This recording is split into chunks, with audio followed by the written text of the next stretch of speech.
아, 안녕하세요. 반갑습니다.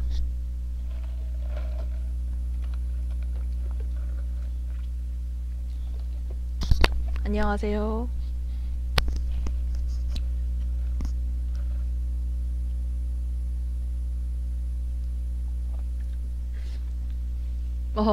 실드도 올랐나 보네요. 제가 남편 만화 처음 여러분들한테 보여드리게 된 계기가 실트였잖아요. 어떻게 보면.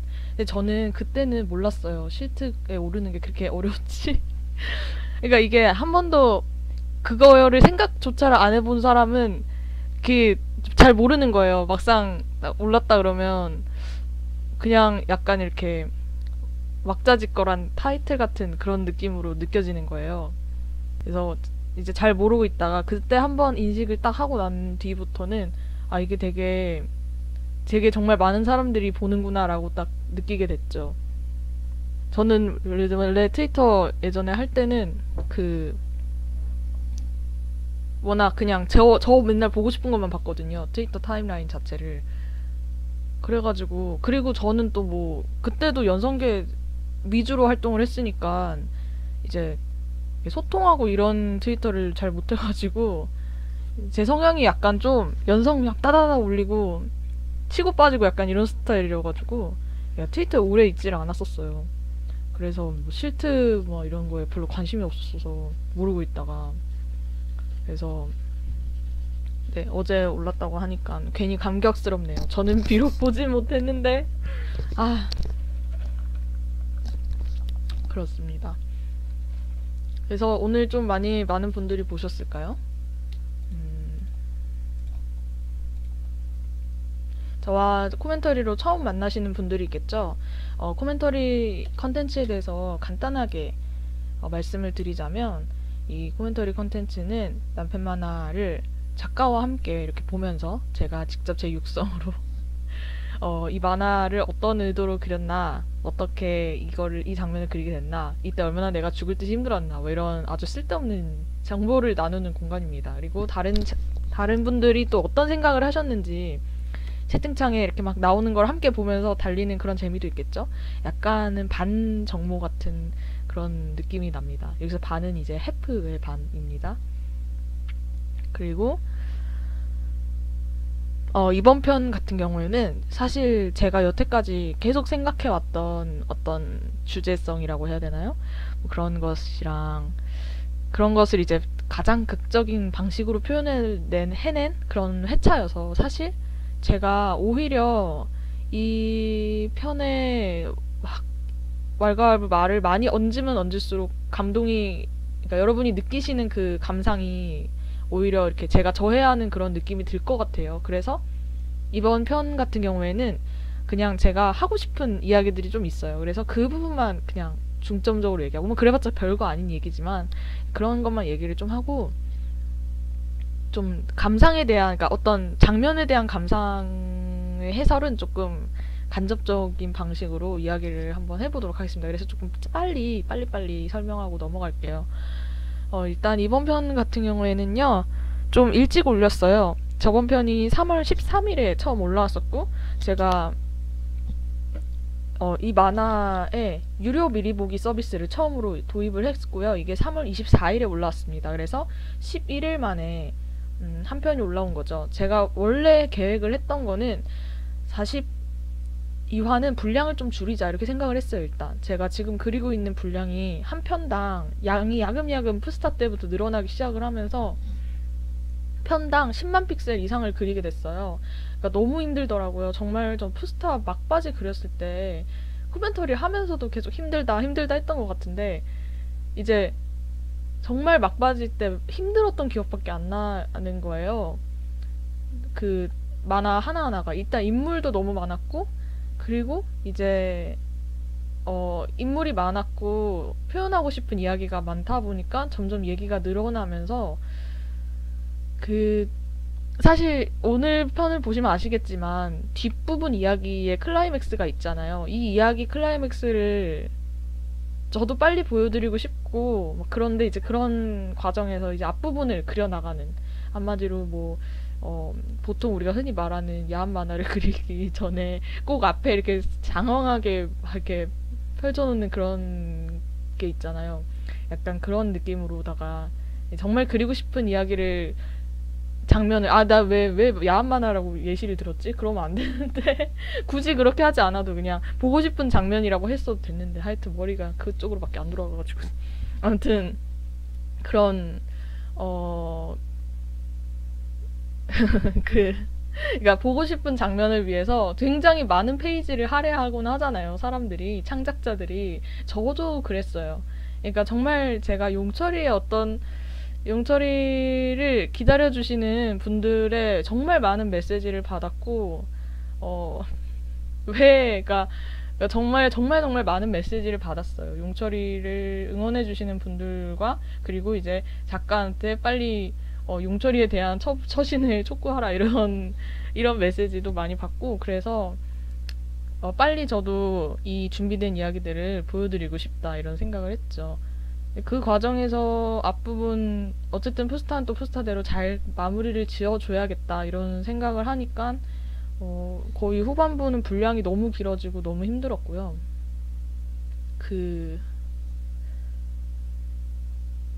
그래서 이제 이번 편 같은 경우에는 분량을 좀 줄이고 대신에 빨리 좀 올리자. 빨리 올려서 이거를 한번 제가 포스타앱에 한 번도 안 써봤던 기능이 있는데 그게 유료 서비스였거든요. 유료 서비스를 한번 해보자 이런 생각을 했거든요. 근데 이제 이게 뭐 수익성을 위해서 한다기보다는 수요를 본다는 느낌이 좀 강했어요. 그리고 기능을 제가 좀 자연스럽게 쓸 수 있는가에 대한 뭐 그런 어쨌든 한 번은 시범 테스트를 해봐야 되잖아요. 그래서 이제 앞으로의 포스타앱 운영을 어떤 식으로 해나갈 것이든 뭐 그런 거창한 이유들이 있지만 아무튼 뭐 결론적으로는 새 기능 한번 써보고 싶었다. 그런 이유로 한번 해봤어요. 그래서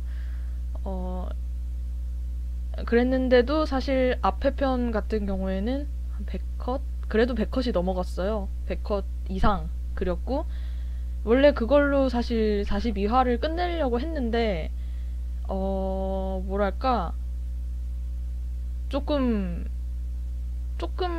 용철이의 확실한 심중이라고 해야 되나? 그거를 좀 보여드리고 싶기도 했고 그리고 그냥 제가 분량이 성에 차지가 않아서 그래서 이제 조금 더 그려가지고 뒷부분을 추가를 했고 이제 유료분을 공개하기 전에 무료분으로 공개하기 전에 이제 부랴부랴 몇몇 장면들의 어색한 부분들을 조금 고쳤습니다. 그런저런 일들이 있었죠. 근데 제가 분량을, 그러니까 가격을 제가 임의로 매겨놓긴 했는데, 많은 분들께서 뭐 추가로 후원도 해주시고, 돈을 오히려 더 내고 가시는 분들도 있어가지고, 되게, 인상 깊었던 그런 거였어요. 아무튼 간에 되게 좋았습니다.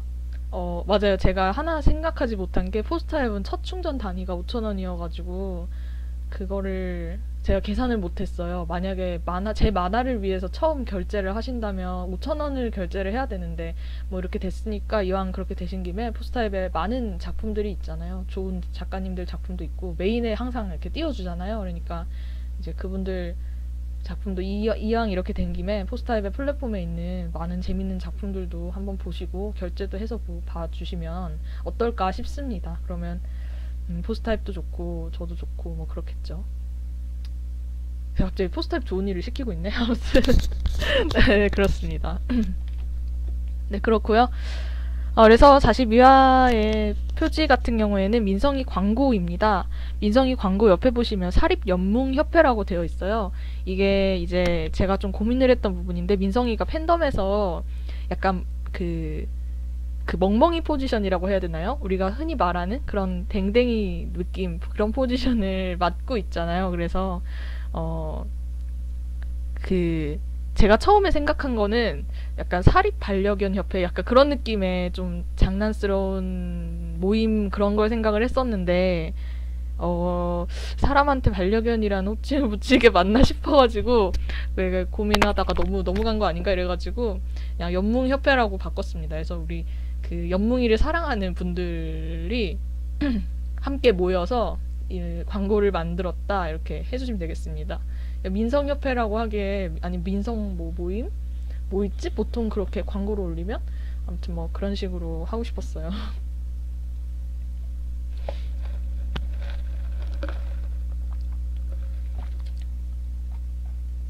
그리고 처음 시작은 이제 용철이의 과거가 본격적으로 나오는 화인 것 같아요.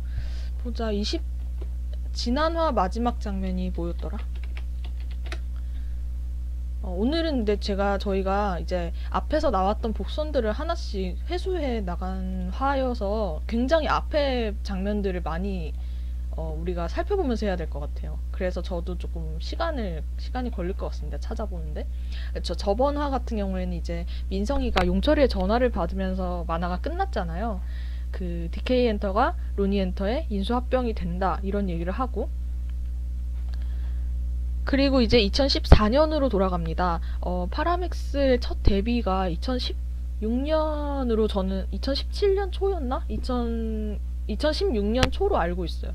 2016년 1월쯤이라고 제가 설정에다가 메모를 해놨던 것 같은데,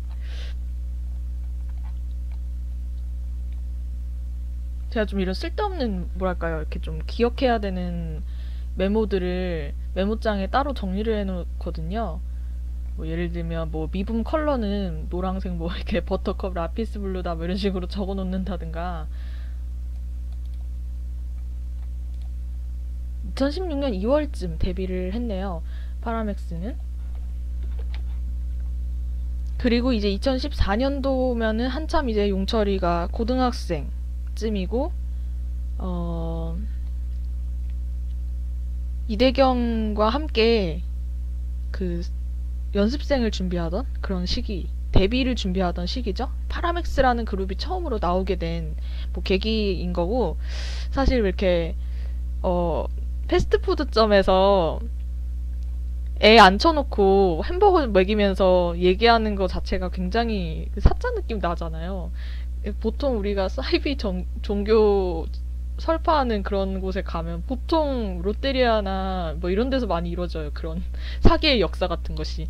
약간 그런 느낌을 담고 싶었어요. 용철이는 너무 귀엽고 너무 애가 젊고 이런데, 이대경은 그 와중에 막 이렇게 그런 푸드점에서 햄버거 2,000원짜리 사 먹이면서 이렇게 얘기하는 그런 거. 그 심지어 이대경도 약간 좀 미심쩍죠. 좀 주변에 많이 부려먹히는 형 같은 그런 느낌이 들고, 뭐 아무튼 어쨌든 간에 뭐 그런 파라맥스의 첫 시작이 나오잖아요. 그래서 저는 이대경의 이 등짝을 그리는데 너무 뭔가 묘하게 좋았어요. 맞아, 이 인간은 이런 인간이었지, 이런 느낌이 들면서, 사실 얼굴 한 번 나오지 않은 캐릭터인데 끝까지 저는 얼굴을 그릴 생각은 없고, 요 정도의 존재감이 적당한 것 같다? 뭐 이런 생각이 들어요. 그리고 여기 옷만 봐도 사실 본인의 취향이 아주, 제가 40대 초중반쯤으로 설정을 했던 것 같은데, 아마 지금은 40대 중반 정도 될 거고, 이때 당시에는 40대 초반 정도 됐을 텐데, 그, 약간 특유의 그 멋부림 같은 거 있잖아요. 젊게 살고 싶어 하는 중년 그런 느낌. 중년으로 가고 있지만 난 젊게 살고 싶어, 이런 느낌. 그런 아저씨고, 이제 용철이는 어쨌든 그런 이대경을 너무 존경한 눈으로 보잖아요. 되게 눈빛이나 이런 게. 그러니까 말을 되게 잘하는 사람인 거예요. 청산유수로. 그리고 용철이가 거기에 이제 걸려들었던 거죠. 아, 저렇게 용철이 주변에 사실 엄마 아빠도 약간 청산유수고, 그런 상황에서 되게 뭐랄까요, 이대경이라는 어떤 청년 멘토 자칭 그런 존재는 굉장히 용철이한테는 엄청 닮고 싶은 어른이다 이런 생각이 들지 않았을까요? 그리고 이때 보면은 제가 용철이 항상 어릴 시절 그릴 때마다 여기다 약간 여드름 같은 걸 이렇게 집어넣는데, 용철이가 피부가 하얗고 좀 피부가 무르다 보니 자주 트러블이 어렸을 때 좀 났다 뭐 이런 식의 뒷설정이 있었어요. 그리고 이제 동료들이 하나둘씩 생기잖아요. 예. 차준 같은 경우, 저 차준 이거 그리면서 너무 웃겼는데, 약간 저의 뮤즈 차준인가 봐요. 근데, 이때가 준이가 14살? 막 그랬을 때예요. 14살인가? 솔직히 남자아이들 막 초등학생 벗어나서 중학교 한 1학년 중반 후반까지는 진짜 초등학생 같아 보이잖아요. 요새 중학생 아이들, 남자아이들. 그런 느낌으로 아직 아직 청소년 티가 어린이 티가 아직 나는 그런 느낌으로 이렇게 그렸고 심지어 형이라고도 안 하고 형아라고 해요. 그런 부분들이 저도 그리면서 정말 준이 같다 이런 생각을 했죠. 이때는 좀 겁도 많고 애가 애기죠 완전. 그리고 이제 기합 잔뜩 들어가서 들어온 민성이 여기 자기 선배가 있다고 하니까 막 이렇게 쫄아가지고 근데 민성이는 용철이한테 어떤 친구였냐 하면 좀 더 특별한 친구였다 이렇게 생각하는 것 같거든요. 그런 연습생 사실 생활을 하면서 되게 친구가 없었던 그러니까 친구를 많이 만들 수 없었고 학교 친구들이랑 막 이렇게 활발하게 지낼 수 없었던 시기에 그나마 가장 자기랑 잘 지내준 살갑게 지낸 친구가 서로에게 서로였을 것 같아서 일단 그러니까 서로 좀 코드가 맞는 친구였다 기본적으로 요런 느낌이었던 것 같아요. 그리고 이제 리더니까 데뷔곡 그 우리가 말한 트렌디걸이 데뷔곡이잖아요. 그거 데모를 용철이가 먼저 들어봤죠.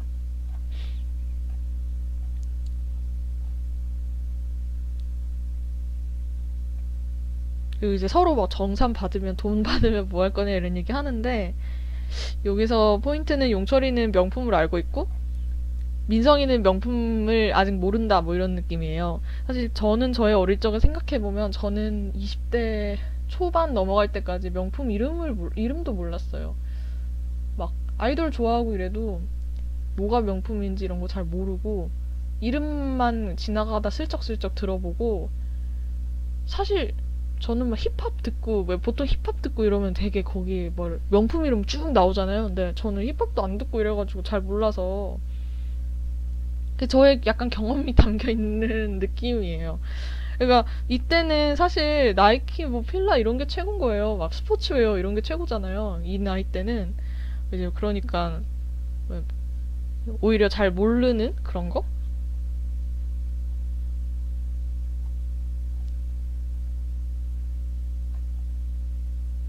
그리고 이제 데뷔를 했는데 저는 이게 너무 웃겼던 게 얘네 첫 데뷔한 컨셉이 브릿지인데 이게 브릿지 다음에 이제 용철 장발로 해가지고 컴백을 하거든요.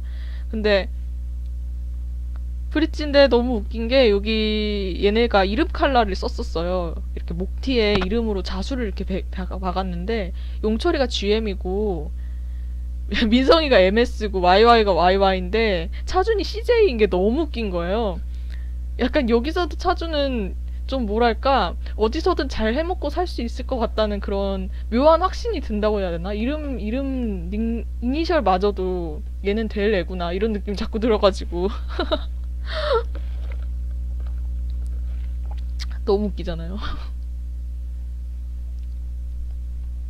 적어도 한국에서는 잘 살 수 있는 그 이름이 아닌가요? 대기업 맞아 대기업 이런 느낌? 그리고 이제 완전 폭망했죠. 조회수가 1000밖에 되지 않는. 그리고 이때가 영수가 용철이를 처음 봤을 그 시기였고 이때 초반에 그러니까 내가 지킬 때까지 활동하면서 용철이의 마음가짐은 굉장히 긍정적으로 생각을 했던 것 같아요. 실패를 할 수도 있다. 이렇게 괜찮다. 열심히 하자 이런 마음으로.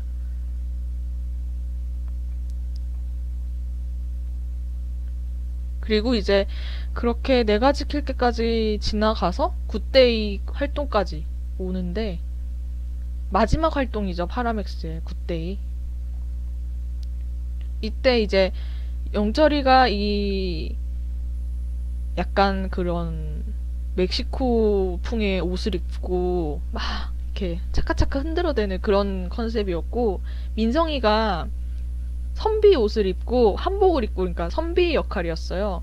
이게 그러니까 애들마다 그 좀 뭐랄까 굿데이 자체가 전체적으로 국뽕음악인데 막 으라차 코리아 막 이런 느낌 있죠. 막 활기차게 한국 사람은 왜 이런 느낌이었는데 거기서 애들 컨셉이 다 제각각이었거든요. 전 막 이렇게 여러 세계의 나라를 뒤에 이제 합성을 해가지고 이렇게 막 열심히 그런 이상한 느낌의 컨셉이었어요. 아무튼 막 박수 나오고 뒤에 이제 막 붉은 악마 이런 거 한 번씩 나와주고 막 축구 뭐 피겨 스포츠 스타들 쭉 나오고 막 그랬겠죠. 근데 여기서 용철이가 이렇게 자기를 바라보는데 이게 약간 화장실인데 뮤비 촬영장 화장실 거기서 자기를 보는데 처음으로 뭔가 허전하다 뭐 이런 생각을 했겠죠. 그래서 같이 귀를 뚫을래 이렇게 했는데 이제 민성이는 아프다고 싫어하고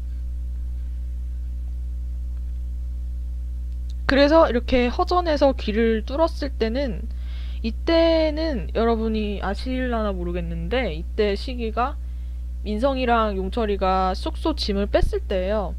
이제 YY랑 그러니까 외외가 이제 캐나다로 가고 얘네는 숙소에 있는 짐을 빼고 있는 시기. 그 시기여서 사실상 이 장면, 그러니까 숙소에 짐을 빼고 있다랑 용철이가 귀를 더 뚫을까라고 고민하는 거랑 사실은 어느 정도 분리된 느낌인데 전체적인 맥락을 보면 이렇게 은유하고 있는 그런 느낌인 거죠. 귀를 뚫는다랑 어떤 안 좋은 상황이 자꾸 겹쳐진다랑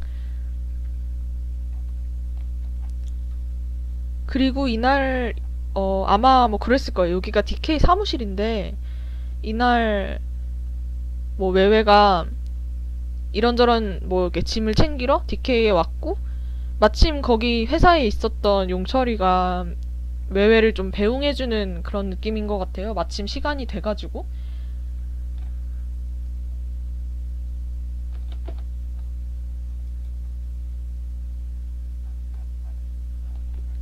저 코멘터리 마저 해서 올려드릴게요. 그리고 뭐 서로 이렇게 좀 겉치장뿐인 말이라고 해야 되나? 서로 뭐 아주 형식적인 대화를 나누는데요. 결국 모든 걸 지고 떠나는 어떤 죄책감 같은 게 형용이한테 있으니까 미안하다라는 말을 사실 하고 싶은데 말하지 못하는 그런 상황인 거죠. 그걸 보면서 용철이는 되게 착하다라고 생각을 하는 거고 뭐 사실 그렇잖아요. 상황이라는 게 어떻게 버틴다고 사실 해결이 되는 게 아닌 문제인데 오히려 상황이 별로 좋지 않을 때 빨리 이걸 정리하고 다른 길을 찾는 것도 되게 현명한 일인 걸 수 있는데 뭐 그 와중에도 같이 일을 하고 있던 팀원에게 미안함을 가진다라는 거는 굉장히 착한 사람인 거잖아요. 그래서 용철이가 이제 그걸 아니까 더 뭐라고 원망하거나 그러지 않는 거죠. 반대로 민성이는 좀 형용이한테 처음에 좀 섭섭해 했을 것 같기는 해요. 근데 이제 더 이상 붙잡을 수가 없어서 예전에 한 번 붙잡았었잖아요. 그래서 형용이가 남았잖아요. 남편만 10화쯤이었나? 그때. 근데 이제는 더 이상 잡을 수가 없는 거죠.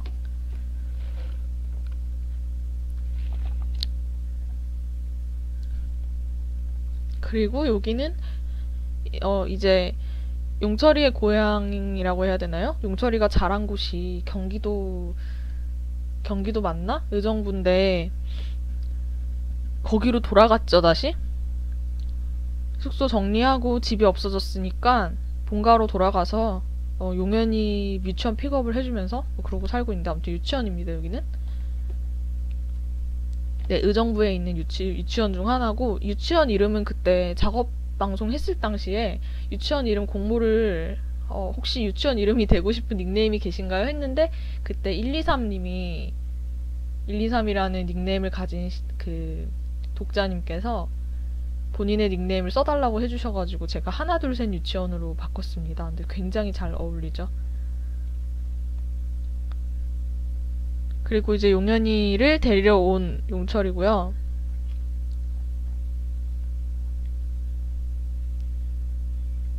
용현이가 이제 형은 계속 엄마랑 아빠랑 사냐고 물어보는데 이때가 이제 올해네요. 사실 올해 시점에서.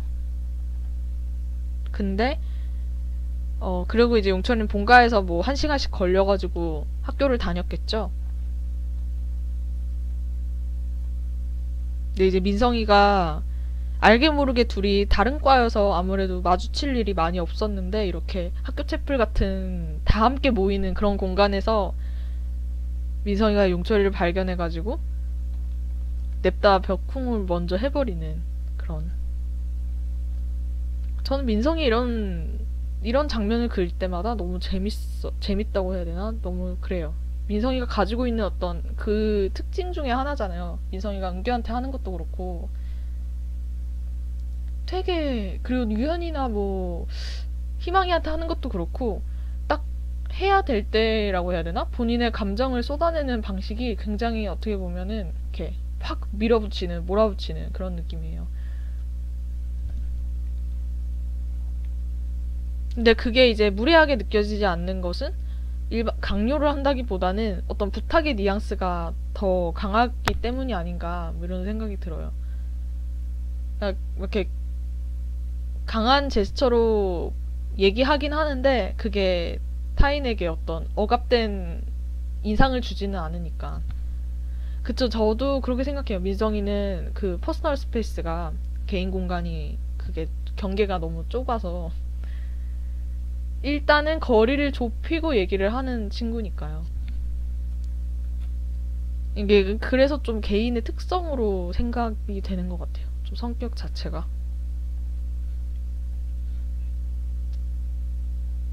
그리고 이제 막 민성이 뭔가 불만이 막 쌓여가지고 막 얘기를 하는데 원래 여기서 넣으려고 했다가 뺐던 대사가 내가 당분간 내가 월세 없으면 내가 월세 낼 거니까 형은 그냥 몸만 들어와서 살아 이렇게 얘기하는 장면이 있었는데, 그러니까 민성이는 미리 숙소 근처에 방을 구해놓은 상태고 엄마한테 허락도 받았고 그래서 이제 부모님이 월세를 내주기로 했거든요. 그 상황에서 용철이를 어떻게든 내가 이 형을 데리고 와야겠다. 근데 형이 돈이 없나? 그럼 내가 어차피 나는 엄마가 돈 내주기로 했으니까 그냥 몸만 와서 살으라고 해야겠다. 약간 이런 생각을 하면서 얘기를 하는 것 같아요. 그런 대사를 썼다가 뭐 그렇게 만화에 큰 영향이 끼쳐질 것 같진 않아서 그냥 빼긴 했는데, 둘이 지금 살고 있는 방은 원룸이거든요. 지금 원룸에 용철이 컴퓨터 책상 있고 거기 맞은편에 그거 있고 2층 침대 있고 뭐 이런 식이거든요. 그래서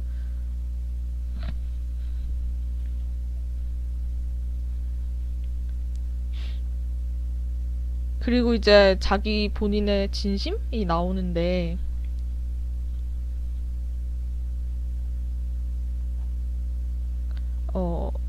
형용이도 같이 허차준도 같이 살자고 하니까 싫다 그러지. 이미 허차준한테도 얘기를 했던 거예요. 그거를 같이 연습하면서 다음 기회를 노리자 이 얘기를 했는데, 근데 이제 진짜 형은 진짜 내 말 거절하면 안 돼 이런 느낌인 거죠. 형이 나한테 그러면 안 돼 그런 마음인 거죠. 그거를 보고 있는 용철인데 용철이는 그니까 뭐랄까요, 내심 알지 않았을까요? 활동을 하면서 되게 착하고 선량한 사람일수록 원래 타인이 얼마나 지독할 수 있는지라고 해야 되나? 타인이 얼마나 나랑 다른지 그걸 알잖아요. 배려를 많이 하는 사람일수록 남들이 나와 같을 수 없다 이거를 너무 잘 알잖아요. 용철이도 아마 좀 느끼지 않았을까. 자기가 타인을 생각하는 것만큼 사실 타인이 나를 그렇게 생각해주지 않을 거다 이런 생각을 항상 하면서 살았을 텐데 민성이는 그렇지 않으니까 그 민성이의 어떤 서툴게 부딪혀오는 그 진심이 굉장히, 용철이는 그게 너무 고마우면서 그 뭐랄까요, 좀 설렘도 있었을 것 같아요. 이 표정을 저는 그릴 때 진짜 반한다라는 느낌을 좀 넣으려고 했거든요. 민성이한테 반했다라는. 근데 뭐 그런 사랑이라는 느낌은 좀 애매한데, 그러니까 막 그런 어떤 에로스적인 사랑이라고 하기는 애매한데, 그 굳이 느낌을 따지자면, 이 장면의 이 표정의 의미 같은 느낌을 따지자면, 이때 민성이의 어떤 이 친구를 믿어보자라는 그런 생각을 했던 계기? 시작인 것 같아요. 그래서 용철이도 2019년부터 2021년 민성이가 푸스타에 나올 때까지 옆을 지켜주면서 같이 있을 수 있었던 거죠. 그 시작이 이 에피소드였던 거죠. 그래서 그날 용철이는 생각을 했었어요. 어, 민성이를 위한 곡을 써주자. 내가 더 열심히 공부해서. 지금은 아직 작곡가 새내기 초보 꼬맹이지만 내가 더 공부하고 더 열심히 생각해서 민성이한테 정말 좋은 곡을 써주고 싶어. 이런 생각을 이때부터 했던 것 같아요. 그래서 이제 이때부터 여름이죠. 이제 옷을 보시면 여름식이에요. 지금 여기는 봄쯤이고, 그래서 둘이 같이 연습을, 방학 때가 돼서 연습을 하기 시작을 한 거죠. DK 연습실을 들락날락 거리면서, 아무도 사실 관리가 되지 않는 그런 연습실인데, 민성이도 진짜 열심히 연습하고.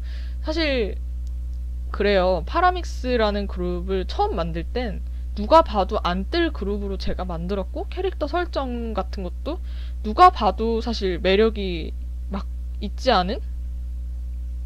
왜 저런 애들이 아이돌을 해? 이런 느낌을 좀 살리고 싶었거든요. 이때도 한 2019년이나 뭐 대충 시간이 지난 뭐 그때쯤 생각하시면 될 것 같아요.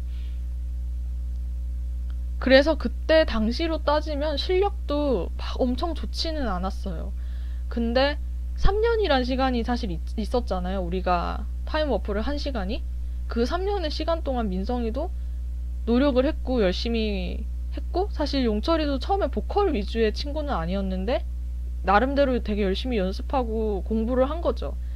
그 시간들이 이제 쌓이고 쌓여서 연습량이 됐고, 그 연습량을 기반해서 얘네들이 이제 뭐랄까요, 무대로 나가도 되는, 민성이 같은 경우에는 푸스타 같은 어떤 오디션 프로그램에 나가서 눈길을 끌 수 있는 정도의 다듬어진 사람이 된 거죠.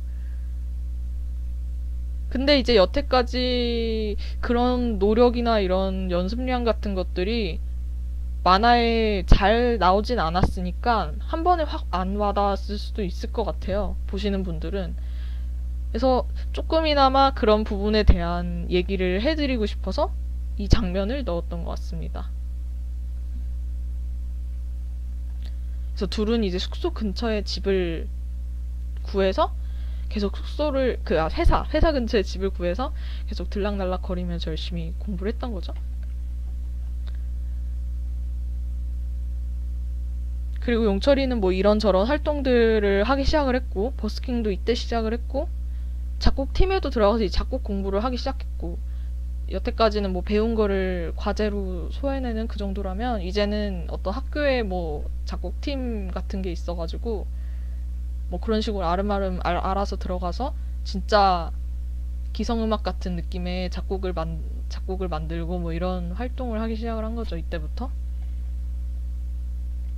그리고 여기서 민성이가 같은 날인데 옷이 바뀐 이유가, 이제 여기서는 너무 열심히 연습을 해서 옷이 다 땀에 젖었기 때문에, 여기서는 샤워를 하고 옷을 갈아입은 걸로 나왔기 때문에 같은 시기인데 이렇게 옷이 다른 겁니다. 민성이 딸기 싫어하진 않을 것 같아요. 그리고 여기 보시면 용철이가 가지고 있는 공룡 지갑, 이거는 민성이가 그때 2017년이었나요? 그때 민성이가 용철이 생일날 줬던 선물이고, 용철이는 아직까지 이 지갑을 들고 다니고 있죠.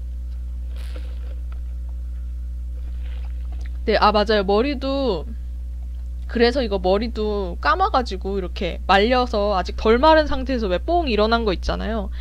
약간 덜 건조된 상태? 그래서 좀 뽀송뽀송해 보이는 거예요.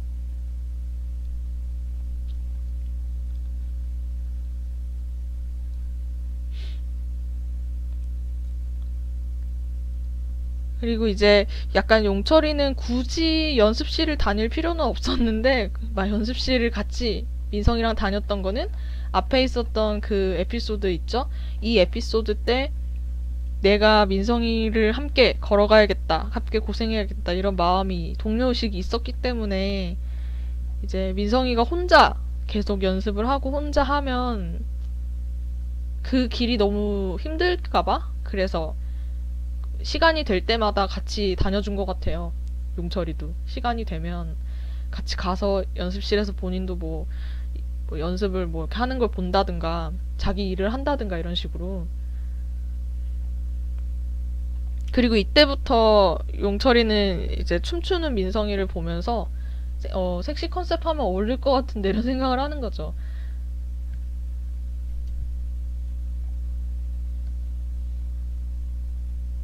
그래서 사실 이때는 비마럽이라는 대사, 그 음악은 나오지 않았지만 대충 그 비마럽의 초안이 되었던 것 같아요.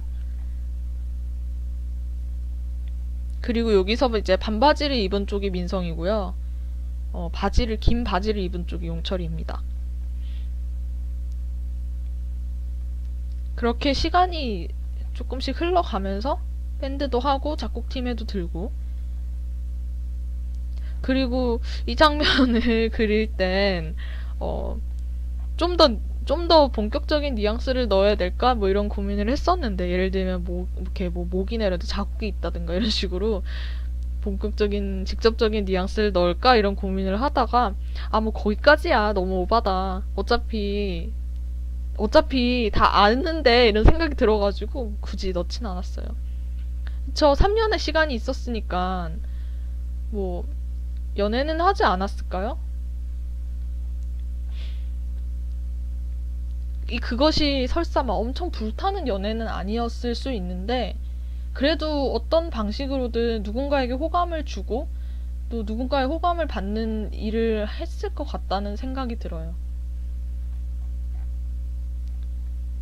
제가 라이브 방송을 할 때 이분이 어떤 사람인지에 대해서 질문을 많이 받았는데, 이제 채팅창에서 계속 윤대리님 얘기가 나오잖아요. 이제 거기에 대한 제가 혹시 모르시는 분들을 위한 대답을 해드리려고 하는데, 이제 그때 제가 아마도 직장인일 것 같다. 그 예전 편에서 성희가 연애 경험에 대해서 봤을 때, 대학생이면 CC였냐라고 묻는데, 용철이가 되게 애매하게 넘어가거든요. 사실 대학생이 아니라 직장인이고, 뭔가 그런 느낌인 거죠.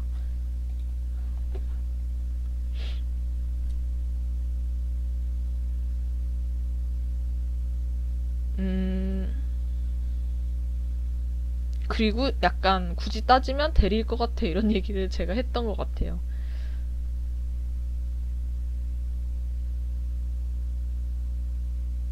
저는 포지션까지는 글쎄요.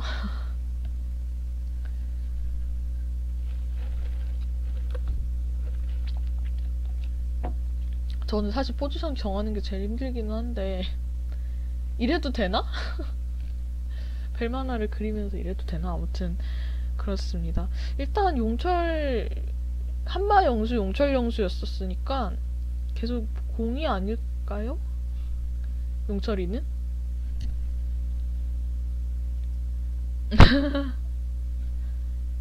제가 좀 성향이, 전 덕질을 해도 매너 고정이 아니어서 이런 너무 오덕 같은, 하지만 오덕이 맞지. 저는 굳이 막 고정을 하고 그러진 않아서, 제가 뭘 파도 그래요. 제가 다른 만화를 좋아해도 뭐 거기서 커플링을 좋아해도 보통 저는 작가가 해주는 공식을 따라가거나 제가 뭘 정해도 이렇게 매너를 고정하진 않아서 제가 바로 그 올라운더 같은 느낌이죠. 아무튼 간에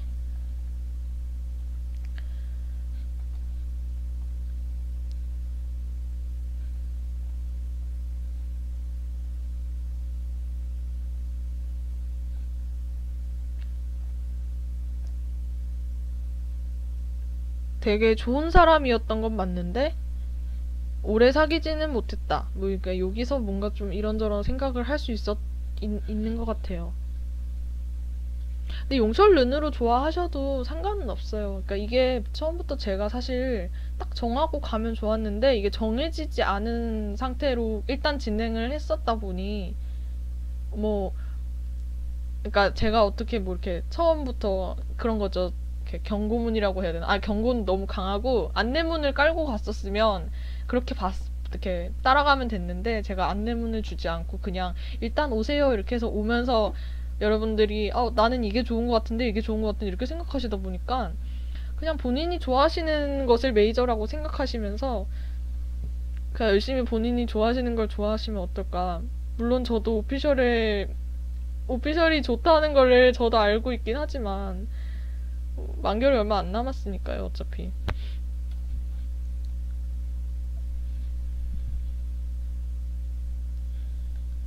헤어짐을 먼저 말했다기보다는 진짜 자연스럽게 헤어졌을 것 같거든요. 그러니까 막 서로한테 그렇게 막 엄청 막 그렇게 서로에게 뭐랄까, 약간 불타는 느낌이 아니었을 것 같아가지고 애초에.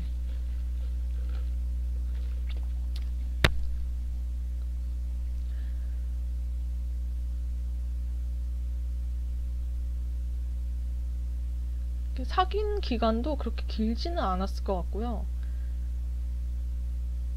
막 아니요, 그렇다고 막 비말업처럼 막 가볍고 일회성의 만남은 아니었을 것 같고, 뭐 연애를 하긴 했는데 생각보다 그렇게 막 엄청 좋지는 않았다 정도로 보는 게 좋지 않나 싶어요. 그러니까 호감이 깔린 관계긴 했는데 깊어지지는 않은 그런 느낌인 것 같아요.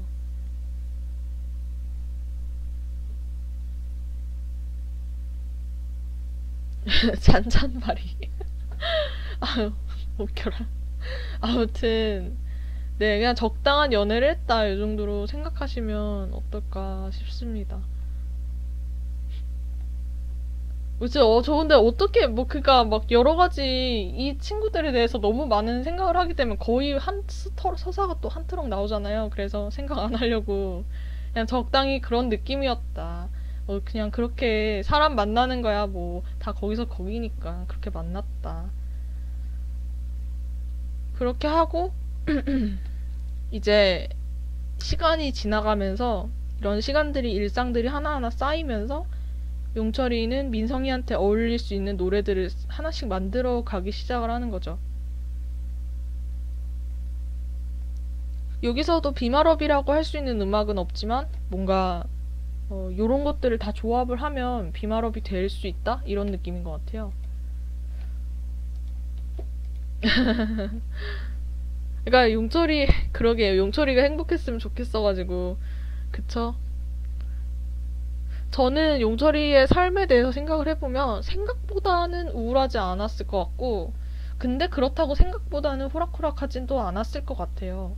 네, 용철이 자체가 전 그리면서 얘가 자기 우울에 갇히는 스타일은 아닐 것 같아서 그냥 그때그때 오늘에 충실하면서 잘 살지 않았을까요? 그런 생각이 듭니다. 이제 여기는 뭐 이렇게 밝은 음악도 있고 뭐 상큼한 컨셉도 있고 여러 가지가 다 있는데 여기에 이제 비말업이 초안이 되는 음악들도 있는 거죠. 그게 이제 약간 용철이한테는 작은 목표로 남은 거예요. 그러면서 뭐 팬들이 나를 보며 느끼는 감정이 이런 걸까? 이런 얘기를 하는데 그러니까 민성이한테 뭐가 어울릴지 본인이 프로듀서의 입장으로 바라보는 거잖아요. 여태까지는 어떤 동료로서, 같은 팀으로서, 가수로서, 아니면은 귀여운 뭐 동생으로서 이렇게 바라보다가 자기가 프로듀서가 되면서 민성이한테 어떤 컨셉에 어울리고 뭔가 아티스트로서 어떤 부분을 더 강하게 강조를 시켜줘야 되지? 이런 고민들을 좀 다른 시각으로 보게 되는 거잖아요. 내 주변 사람을. 이제 그 과정들이 생각보다 재미있었고 또 마치 내 팬들도 나에 대해서 생각하고 고민을 해준 게 이런 느낌이었을까? 이런 생각을 하는 거예요. 그러니까 좀 뭔가 좀 더 예술가로서의 관점에서 어떤 사람을 바라보게 되는 거죠.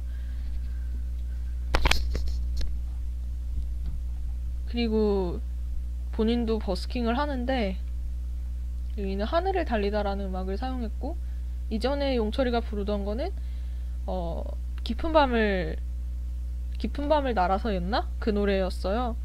이번에 하늘을 날아서 가사 중에 내 몸이 부서진데도 좋아 뭐 이렇게 이런 가사를 제가 일부러 사용했는데, 이게 좀 의도한 건 아닌데 노래 가사가 용철이 상황이랑도 조금 일맥상통하는 부분이 있지 않나 이런 생각을 해봅니다.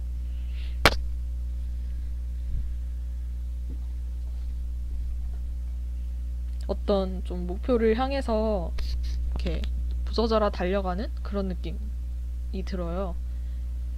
그리고 이 노래 자체도 워낙 뭐 밴드 하는 사람이라면, 해본 사람이라면 커버를 꼭 하게 되는 그런 필수적인 노래다 보니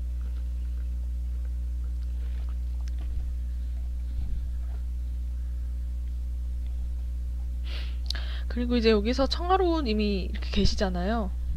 청하루님의 본명은 해주고, 용철이는 이상하게 처음부터 하루님을 하루님이라고 부르지 않고 항상 해주 누나라고 했거든요. 그 본명을 둘이 보통 이제 사인을 하면은 본명부터 트니까, 그래서 뭐 그 와중에도 이렇게 꽃다발 같은 거를 준비해서 주고, 아마 뭐 하루님도 똑같이, 아니어서 혜주님 아마 성을 뭘로 했는지 기억이 안 나요. 제가 이 무슨 혜주였는지 찾아보려고 하다가 포기했어요. 그래서 그냥 혜주님은 혜주님입니다 이런 느낌?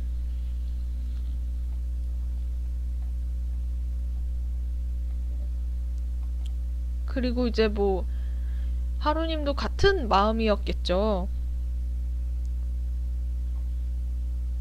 용철아 너 가수 계속해? 아니면 아이돌 계속 할 거야? 뭐 이런 질문을 하고 싶은데 차마 하지 못하는 거죠. 그것이 이 친구에게 상처가 될까 이런 생각이 드니까.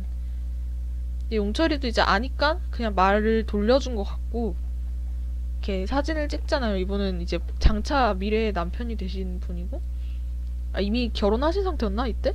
아무튼간 그렇고, 이 사진은 이때 제가 예전에 트위터 백업에 올렸던 그림입니다. 이 하루님이랑 둘이서 버스킹 때 사진 찍은 건데, 이 장면을 여기다가 그리게 되었고요. 보시면은 뒤에 배경까지 제가 재현을 해놨어요. 이걸 되게 옛날에 그렸는데 한 1년 전인가 이때 그린 거였는데, 네, 그때 그렸던 그림. 뭐 안경 낀 엑스트라도 그대로 있습니다.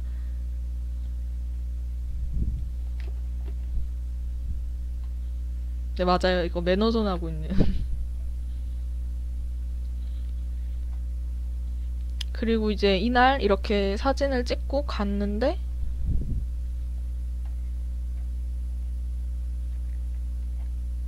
마찬가지로 영수 형도 그랬다. 그쵸. 그런데 하루님은 맞아요. 질문을 차마 하지 못했고, 영수는 울분에 받쳐서 막 얘기를 했다 그런 느낌인 것 같아요. 이때 시점이 28화죠? 28화?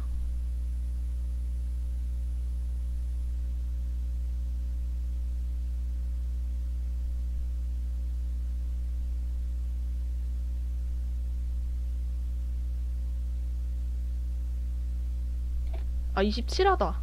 28화가 아니라.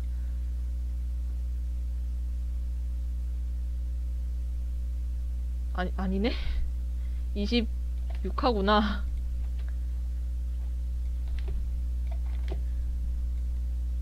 네, 이 시점이 이제 요 26화 시점인데요. 영수도 이때 계속 말을 하지 못하고 계속 이렇게 삼키고 이러고 있다가, 하고 싶은 말 하나도 못하고 있다가 뒤늦게 빵 터지잖아요. 이때 이 시점이거든요. 이때 이 시점을 이제 그리는데 제가 그림체가 좀 많이 바뀌었네요. 그 사이에. 그래서 이런 얘기를 하면서 이 장면을 용철이의 표정을 좀 더 집중해서 그린 것 같아요. 형 눈물이 많아졌네 라고 생각하는 이거 있죠. 영수가 이 표정을 하고 울 때 용철이는 이런 표정을 지으면서 이런 생각을 하고 있었던 거죠.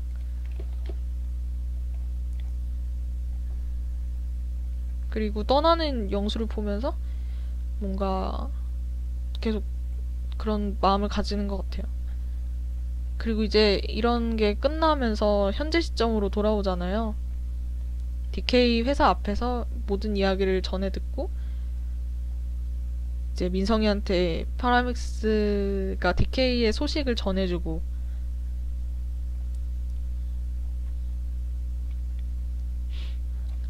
이번 표지 그림 같은 경우에는 이 과거 이야기가 모두 끝난 시점에서 넣게 되었는데 이때가 더트랙으로 활동할 때 용철이인데 보시면 그때 더트랙 당시에 용철이는 붉은 머리였는데 지금 현재 시점인 피어싱을 하고 이렇게 흑발을 하고 있는 모습이에요. 그래서 현재의 용철이가 더트랙의 활동 당시에 옷을 입고 있다 이렇게 해석하시면 될 것 같고 그 뒤에 이제 조명을 받고 있는 용철이 뒤에 조명을 받지 않고 카메라를 들고 있는 영수가 있는데 이제 뭔가 빛과 그림자 이런 걸 표현하고 싶었던 것 같습니다.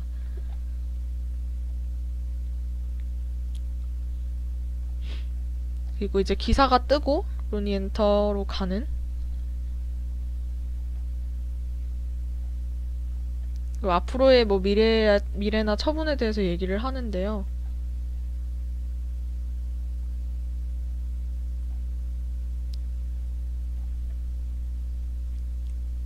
와중에 뭐 준이는 그냥 간단하게 입대 선언을 해버리죠.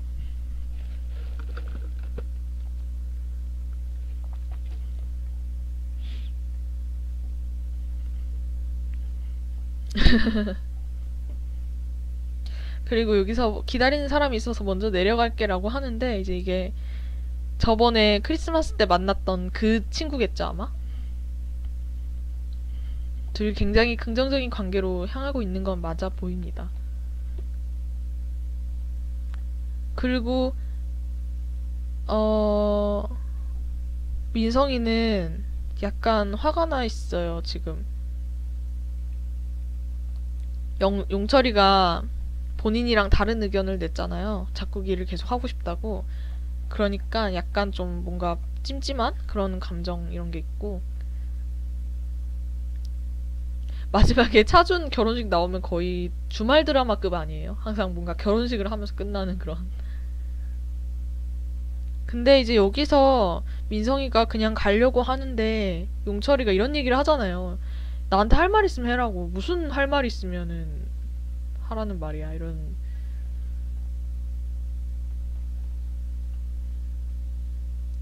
근데 본인도 그 얘기를 하고 되게 놀래요. 그러니까 앞에 에피소드에서 제일 처음 두 사람이 다시 뭉쳤던 그 에피소드로 돌아가 보면 그때는 용철이가 잡아달라고 하지 않았어도 민성이가 잡았어요. 먼저 가서 벽치기를 하면서까지 형이 나한테 그러면 안 돼 이런 얘기를 하면서 잡았어요. 그때 그 마음이 뭔가 용철이한테 되게 인상 깊었던 것 같죠.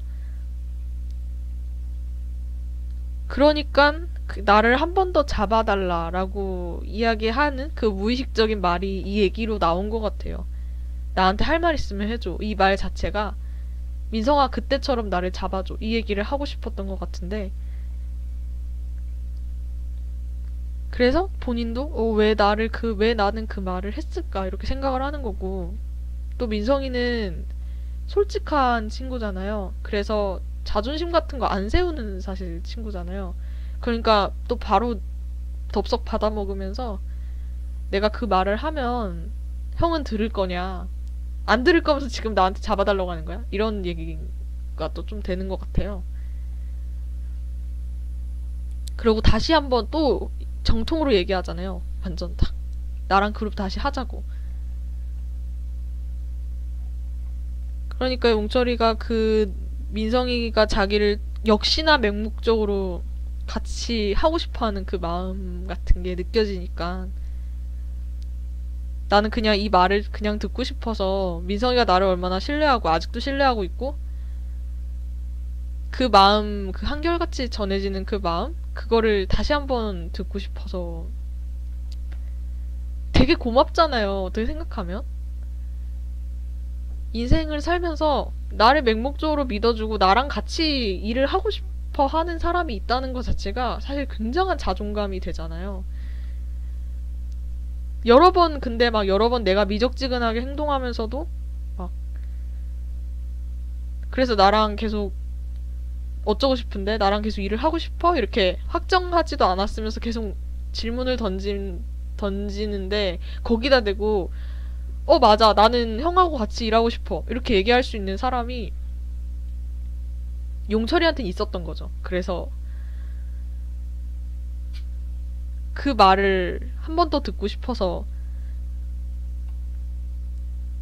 근데 용철이는 이제 현실적인 상황들도 있고 아무래도 이제 민성이는 이제 잘 됐잖아요. 시기가. 그니까 자기 더 이상 내가 없어도 민성이는 혼자서 잘 될 수 있는 기반이 된 거예요. 그러니까 그냥 이 눈을 그냥 한 번 더 보고 싶다? 그런 일종의 약간의 이기심이었던 것 같아요. 살짝의 이기심. 그니까 좀 용철이가 처음이자 마지막으로 조금은 이기적으로 행동했던 것 같아요. 이거 자체가. 민성이한테 감정을 드러내게 하는 것 자체가. 그리고 뭐 무서워서 못하겠다 이런 얘기를 하잖아요. 그리고 이제 과거의 이야기들이 나오는, 그러니까 살살 용철이의 기억 속에 있는 그런 시점들이 나오는데 내가 진짜 아이돌에 어울리나 내가 네 옆에 서도 될까 이걸 비말업을 보면서 느꼈겠죠? 내가 정말 너 옆에 서도 되는 사람일까 이거를 사실 비말업 때 약간 용철이가 이때 민성이의 무대를 보면서 와 뭐랄까요 막 나도 여기에 이 무대에 서고 싶다라는 감정과 더불어서 이제 이 친구는 내가 없어도 되는 친구구나.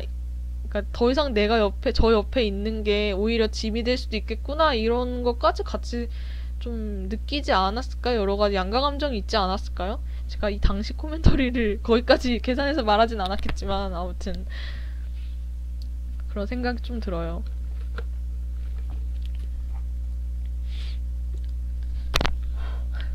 네, 그리고 같은 실수랑 실패를 할까봐 이런 얘기를 하는데 그래요. 그러니까 용철이가 되게 그런 걸 무서워하지 않는 친구로 나왔잖아요. 아, 채창 또 멈췄구나. 다시 잠시만요. 채창을 다시 연동을 할게요. 이게 1시간 지나면은 채창이 그게 되더라고요.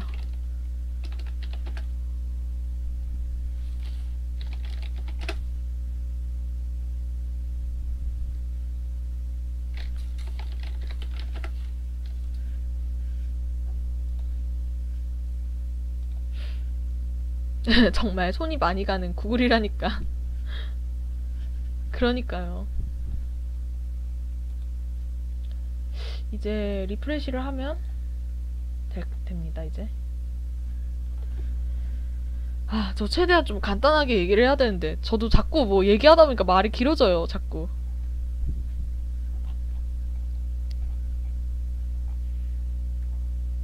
네, 이거는 근데 사실 인간이라면 다 갖고 있는 감정이 아닐까 싶어요. 내가 어떤 실수를 했고, 또 내가 하는 일이 잘 안 됐을 때 어쩔 수 없이 오는 두려움 있죠. 그런 공포? 이런 것들? 근데 그 과정에서 내가 좀 더 잘할 수 있을 수도 있다는 거. 그러니까 용철이의 경우엔 작곡이 되겠죠. 이제 그런 걸 찾았을 때 굳이 내가 그 두려움을 이겨내고 다시 아이돌을 할 이유까지는 없는 그런 거 있잖아요. 어떻게 보면 용철이도 나름대로 현실이랑 타협을 한 것 같아요.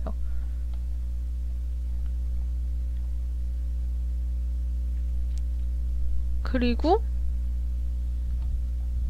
이제 로니 엔터를 떠나와서 집으로 돌아왔는데 그 청담역에 그러니까 제가 설정한 이 가상세계 그러니까 여기는 실제 청담이 아니고요. 가상세계 장진월드의 청담인 거거든요. 이 가상세계 청담에서는 이거 뭐라고 해야 되지? 가청담이라고 해야 되나? 아무튼 그런 장소에서는 DK 엔터가 있고요. 그리고 근처에 용철이랑 민성이 숙소가 있습니다.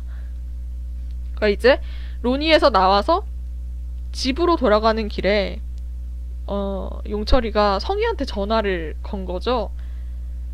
그때 제안 주신 거 한번 얘기를 하고 싶은데 조만간 만나서 얘기를 하자. 이제 그 얘기를 하려고 전화를 건 거였는데 근데 이제 성희는 지금 올래요? 이렇게 얘기를 해가지고 이제 지금 온다고 한 거죠. 짭청담이 뭡니까? 참. 아, 정말요? 우와, 200명 넘은 거 처음인 것 같아요, 방송. 항상 그래도 저희가 이전에 한 100, 코멘터리 하면 한 100명 중후반대였던 것 같은데, 이번에 처음으로 200이 넘네요. 다들 반갑습니다. 적어도 100명은 새로 오신 분들인 거잖아요, 그쵸? 신기하네요.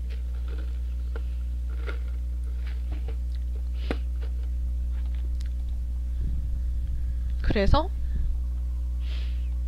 사실 이때 컷을 넣을까 말까 고민을 했던 게 주무셨어요? 나중에 다시 걸게요. 이렇게 얘기하면서 근데 성희가 막 아니요 괜찮아요. 이렇게 얘기하잖아요. 이때 여기서 성희는 침대에서 일어나다가 한 넘어진 그런 느낌으로 여기 컷을 하나 그릴까? 이렇게 고민을 했었거든요.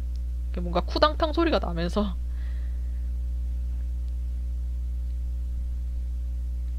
아, 정말요? 반갑습니다.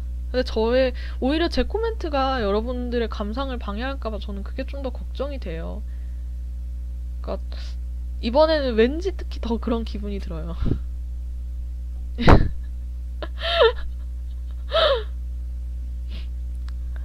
아무튼, 조만간 얘기를 나눠보고 싶다, 이런 얘기를 그냥 용철이는 그러니까, 지금은 너무 늦었으니까, 다음에 한번, 되면 만나자, 이런 얘기를 하는 건데 성희는 그냥 지금 올래요? 이렇게 얘기를 해버리는 거예요. 근데 또 염치는 있어서 너무 늦었죠? 이러는데 이렇게 택시 타고 금방 갈게요 이런 얘기하면서 이 장면 그릴 때 너무 힘들었어요. 일단 뭐랄까요? 성희 집을 그러니까 이게 청담역인데 지하철역으로 들어가야 되잖아요. 근데 용철이는 이미 거리로 나와 있어요. 그러니까 얘가 다시 지하철역으로 들어가서 그 광고를 보게 만들려니까 그 동선이 진짜 애매해지는 거예요. 성희 집으로 갈 거면 이제 동선이 애매해지고 막 이렇게 되니까 그러니까 이게 처음부터 성희 집으로 가려고 지하철역을 탔다. 사실 지금 생각해보면 그렇게 해도 됐을 것 같긴 한데 근데 그때는 그 생각까지는 못했고 지금 이렇게 전화를 하면서 에스컬레이터를 타고 있잖아요. 그러니까 이미 안으로 들어가고 있다? 이런 느낌이어가지고 이거를 어떻게 해야 이 동선을 맞출 수 있을까? 이 고민을 되게 많이 했어요. 그래서 처음에는 원래 청담역 아무출구였거든요. 아무출구에 다 있는. 근데 이제 제가 생각한 동선은 이거예요. 용철이가 버스를 타고 청담역 근처에서 내렸고 그리고 용철이가 민성이랑 용철이 집으로 가려면 이제 지하 도로를 이용해가지고 관련 출구로 나와서 지하철을 타고, 그러니까 그 도보로 걸어가지고 가야 되는 거예요. 그래서 성희한테 전화를 걸으면서 지하철을 이용해서 본인 집이 있는 근처에 있는 출구로 이동하고 있었어요. 그때 성희한테 전화가 왔고, 그래서 그러면 어차피 이 지하 도로를 건너서 성희 집으로 가는 택시를 타려면은 어차피 길 건너 있는 출구에서 택시를 잡아야 되니까 그러면은 그냥 이대로 쭉 가면 되겠다 이렇게 생각하고 용철이는 전화를 하면서 계속 가는 거예요. 그러면서 이제 전화를 끊고 반대편 출구로 나가가지고 이렇게 택시를 타고 집에 가려고 이제 그 생각을 하면서 걷고 있는 거예요.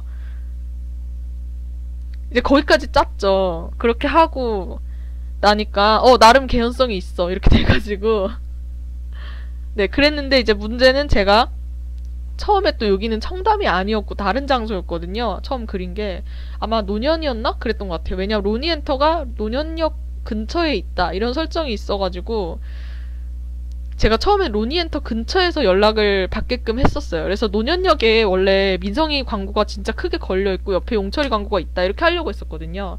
왜냐면 노년도 되게 큰 사람이 많은 곳이니까. 근데 그렇게 설정을 하고 나니까 장소가 주는 그 특별함이 없는 거예요. 얘네 광고가 청담에 걸려야 되는 게 그러니까 노년에 두 사람 광고가 걸리게 되면 용철이가 하필 딱 노년 근처를 지나고 있다가 자기 광고를 볼 확률이 정말 낮잖아요. 어떻게 보면. 근데 그걸 지나가다가 심지어 민성이랑 용철이가 같은 장소에 광고가 걸린다? 아무 개연성이 없는 장소에서? 그러니까 이거 자체가 좀 뭔가 설명하기가, 그러니까 물론 정말 희박한 확률로 될 수는 있겠지만 개연성이 그렇게 막 엄청 떨어지는 거예요. 그래서 제가 생각했던 게 용철이 광고가 청담에 걸려야 되는 이유는 첫 번째는 용철이 광고는 DK는 청담역에 있기 때문이고 두 번째가 예전에 영수가 청담에 광고를 걸려다 실패했던 적이 있어요. 그때 너무 규모도 막 자리도 다 차 있고 이래가지고 생일 걸 못 걸었던 게 있었는데 그게 몇 화였지?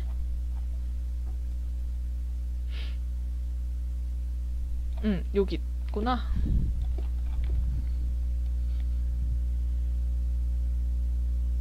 이게 남편만화 10화인가?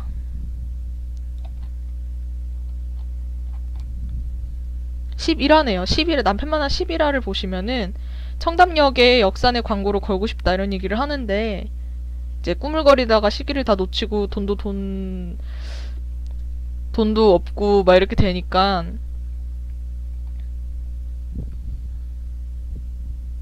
이제 결국 여기에다가 못 거는 그렇게 됐거든요. 그러니까 이번에는 진짜로 힘을 모아서 용철이 팬들이 청담에다가 제일 큰 광고를 건 거죠.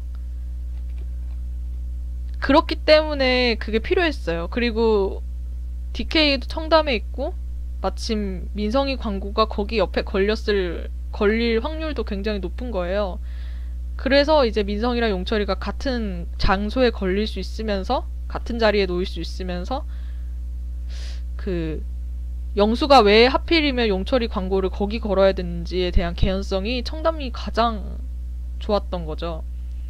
그래서 이제 장소를 청담으로 바꾸게 되면서 생겼던 문제가 청담에 이런 식의 역 플랫폼이 있는가 이제 그게 또 고민이 됐던 거예요. 다행히 노년하고 청담이 둘 다 7호선 계열이었나? 그래가지고 제가 그 2층 얘네들의 청담역을 지도를 펼쳐놓고 그러니까 제가 진짜 뻘짓을 한 게 네이버 맵을 펼쳐놓고요. 그 근처에 있는 모든 출구의 생김새를 다 확인을 해서 이제 제가 생각한 동선이랑 가장 잘 들어맞는 장소 출구를 선택을 하고 이제 거기서 그 출구에서 걸어가지고 나와서 택시를 탈 수 있을 만한 그런 장소를 고려를 해가지고 이제 10번 출구를 선택을 했었어요. 이게 또 출구마다 생김새가 다르고 이런 식으로 에스컬레이터가 양쪽으로 설치되어 있는 곳도 있고 계단하고 에스컬레이터가 병행 설치되어 있는 곳도 있고 계단만 있는 곳도 있고 이러니까 그리고 이렇게 택시를 탈 수 있는 것도 이렇게 예를 들면 같은 출구가 같은 도로상에 놓여 있으면 굳이 이 지하철을 통해 갈 필요가 없잖아요. 그러니까 건너편에 있는 출구를 선택을 해야 되는 거예요. 그래서 맵을 펼쳐놓고 그 부분에 대해서 고민을 했죠. 비록 장진월드는 그렇긴 하지만 다른 별개의 세계관이긴 하지만 현대 한국이 아니긴 하지만 이제 약간 짭 같은 느낌이어가지고 현실에 최대한 현실과 좀 비슷하게 하려고 노력을 했습니다. 다음에는 배경 부산으로 하라고요? 로니앤턴 센텀에 있어야 되는 거 아니에요, 그러면? 네, 그래서 제가 제일 답답했던 거는 제가 서울을 잘 모르다 보니 이제 자료에만 의존을 해야 되는 게 가장 그랬죠. 현실의 그런 어떤 느낌 같은 거를 저는 잘 못 느끼니까 막말로 정말 궁금하면 그냥 바로 가서 확인해 보면 되는데 만약에 내가 서울에 살면 근데 그게 아니다 보니 정말 답답했는데 그래도 정말 서울의 되게 이점이라고 해야 되나? 그런 것이 수도권의 이점. 우리나라는 워낙 수도권에 집중이 되어 있어서 자료도 정말 많아요. 오히려 부산을 배경으로 만약에 만화를 그렸다 했으면은 더 자료 찾기 어려울 수도 있어요. 정말 인터넷 자료가 하나도 없어서 내가 직접 나가서 사진 찍고 이래야 됐을 수도 있었어요. 근데 다행인 건 서울은 정말 자료가 많아서 맵도 정말 자세하게 나와 있고 인터넷에 그냥 막 지하철이나 이런 걸 막 이렇게 막 도로나 이런 걸 되게 모든 유형별로 다 정리를 해놓으시는 그런 블로그도 있더라고요. 그래가지고 잘 찾아서 해봤죠. 그래서 비록 선 몇 개 찍찍 그어놓은 정도의 퀄리티지만 제가 배경을 잘 그리는 편이 아니라서 예, 그런저런 뭐세요 이런 거 보면 막 메트로들 엉망진창으로 그리고 막 글자도 폰트로 박을 정성도 없어가지고 손글씨로 대충 쓰고 막 이랬지만 나름대로 여러 가지 고민들을 해서 이 고안을 했답니다. 이때 되게 힘들었거든요. 그래 아무튼 그렇습니다. 이런 걸 설명하고 싶어가지고 이런 걸 생색내고 싶어서 제가 코멘터리를 하는 거죠.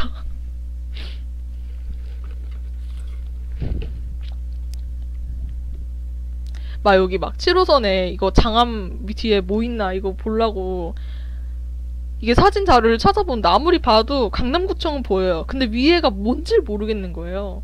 그래서 막 이것 때문에 막 미칠 것 같아가지고 대충 썼죠. 이거 틀렸을 수도 있어요. 그래서 그리고 뭐 이렇게 편의점이랑 뭐 이런 거 있고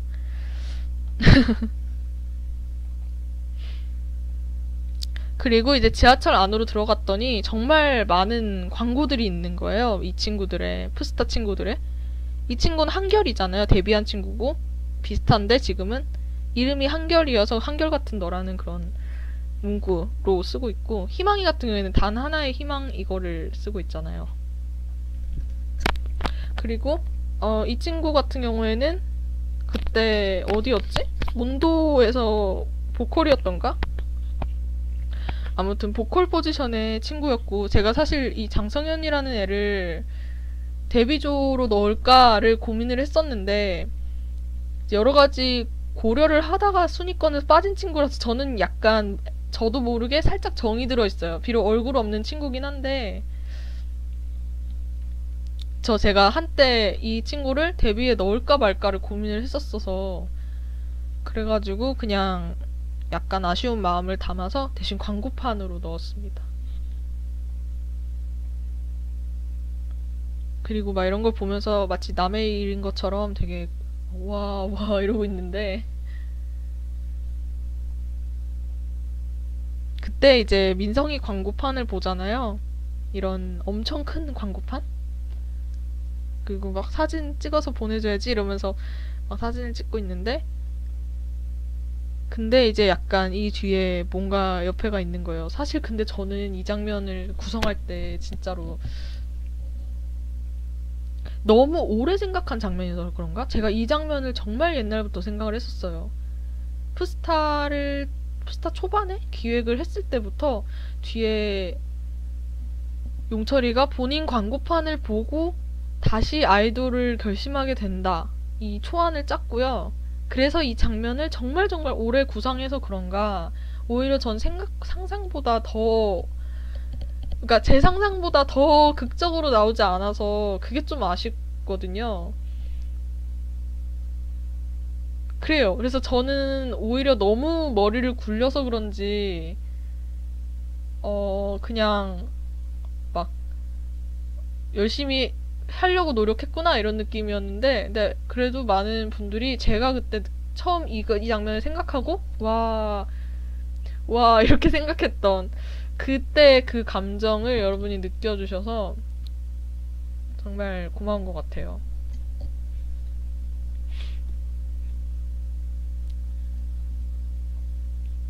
그리고 뭔가 위화감을 느낀 용철이 이렇게 바라보는데,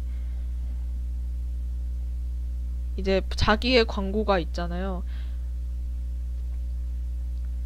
활짝 웃고 있는 그런 거죠.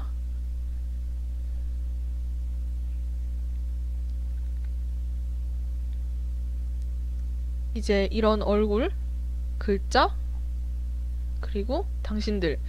그러니까 지하철에는 정말 수많은 연예인들이 있었는데, 이 수많은 연예인들 사이에서 이런 당신들이 있었다라고 얘기하는 것 자체가 용철이가 뭐랄까요?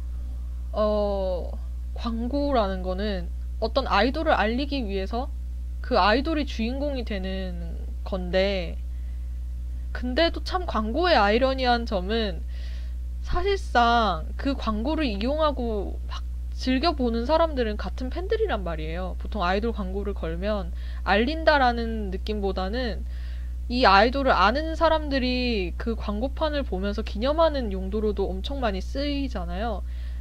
그렇기 때문에 사실 광고판이라는 게 아이러니한 점이, 아이돌이 주인공이면서도 동시에 그 광고를 걸기 위해서 노력하고 모금하고 한 사람의 존재도 굉장히 많이 부각이 된다는 느낌이 들어요.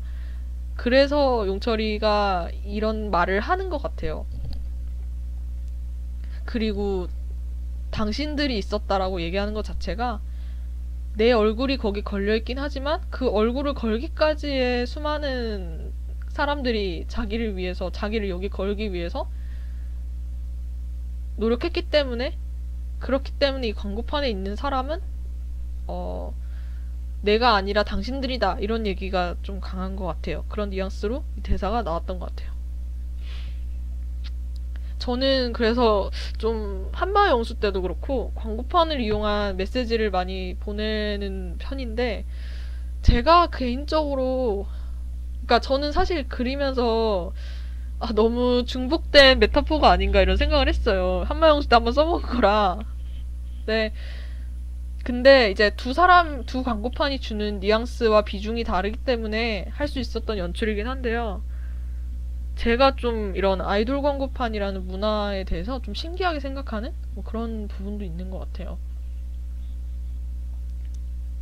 굉장히 뭐랄까, 어떤 사람에 대한 마음을 표현하는 것 중에 그 사람한테 선물을 주거나 그 사람한테 뭔가 이득이 될 만한 걸 준다든가 그 주변 사람들한테 잘해준다든가가 아니라 불특정 다수에게 이렇게 보여준다는 거잖아요. 광고라는 것 자체가.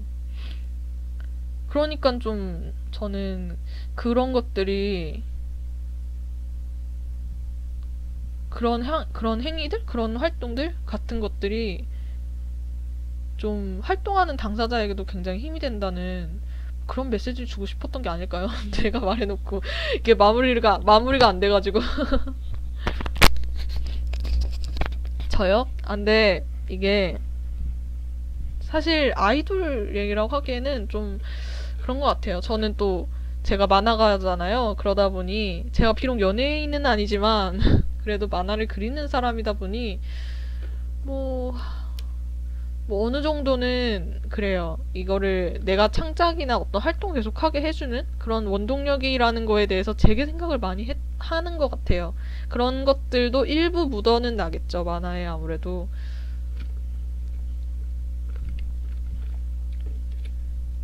근데 이거는 저뿐만 아니라 그냥 모든 일을 하고 인생을 살아가는 사람들이라면 누구든지 다 어떤 사람에게 어떤 작은 친절이나 불특정한 다수의 사람들의 애정이라든가 아니면 아는 사람들의 꾸준한 지속적인 관심이라든가 이런 거를 또 받으면서 힘을 내서 인생을 살아가잖아요.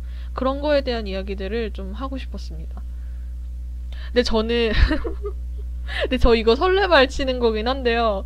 저는 다른 거는 다 솔직히 말하면 다른 건 다 부러운데 광고는 정말 부끄러울 것 같아요.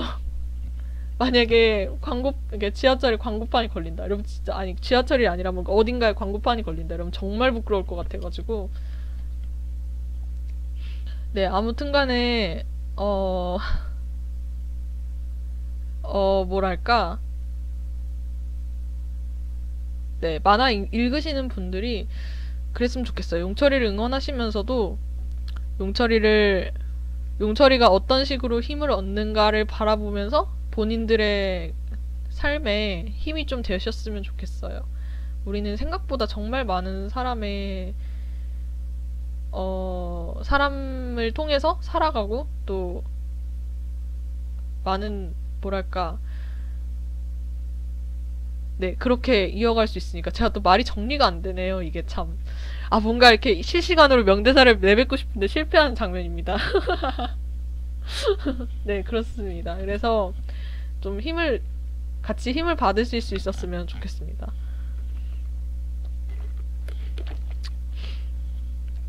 그리고 여기에 굿맨닷컴, 굿맨월드, 파맥길까지 이렇게 있는데요. 사실 원래 생각한 느낌은 용철이가 광고판을 바라보면서 이렇게 손을 얹어서 이렇게 이 부분 있죠? 이 부분을 손으로 가리면서 이렇게 보다가 손을 딱 치웠는데 거기에 굿맨월드가 있어서 용철이는 모르잖아요, 지금. 영수가 자기한테 다시 돌아왔는지를 모르는 상태잖아요. 그때 영수의 이름이 있는 걸 보면서 형이 다시 돌아왔다. 이거를 깨닫고 감동에 겨워하는 그런 느낌이었었는데 사실 너무 심파가 될까봐 조금 자제한 것도 있고 이 정도만 해도 충분히 의미가 전달이 됐던 것도 같고 그리고 영수뿐만 아니라 그냥 그러니까 용철을 계속 응원해 오던 영수를 대표하는 수많은 팬들이 있다라는 거를 좀 더 치중해서 보여주고 싶어가지고 그래서 그 장면을 그냥 이 장면으로 다시 조금 바꿨던 것 같아요. 굿맨닷컴 뒤에 점 찍고 돌아온 영수.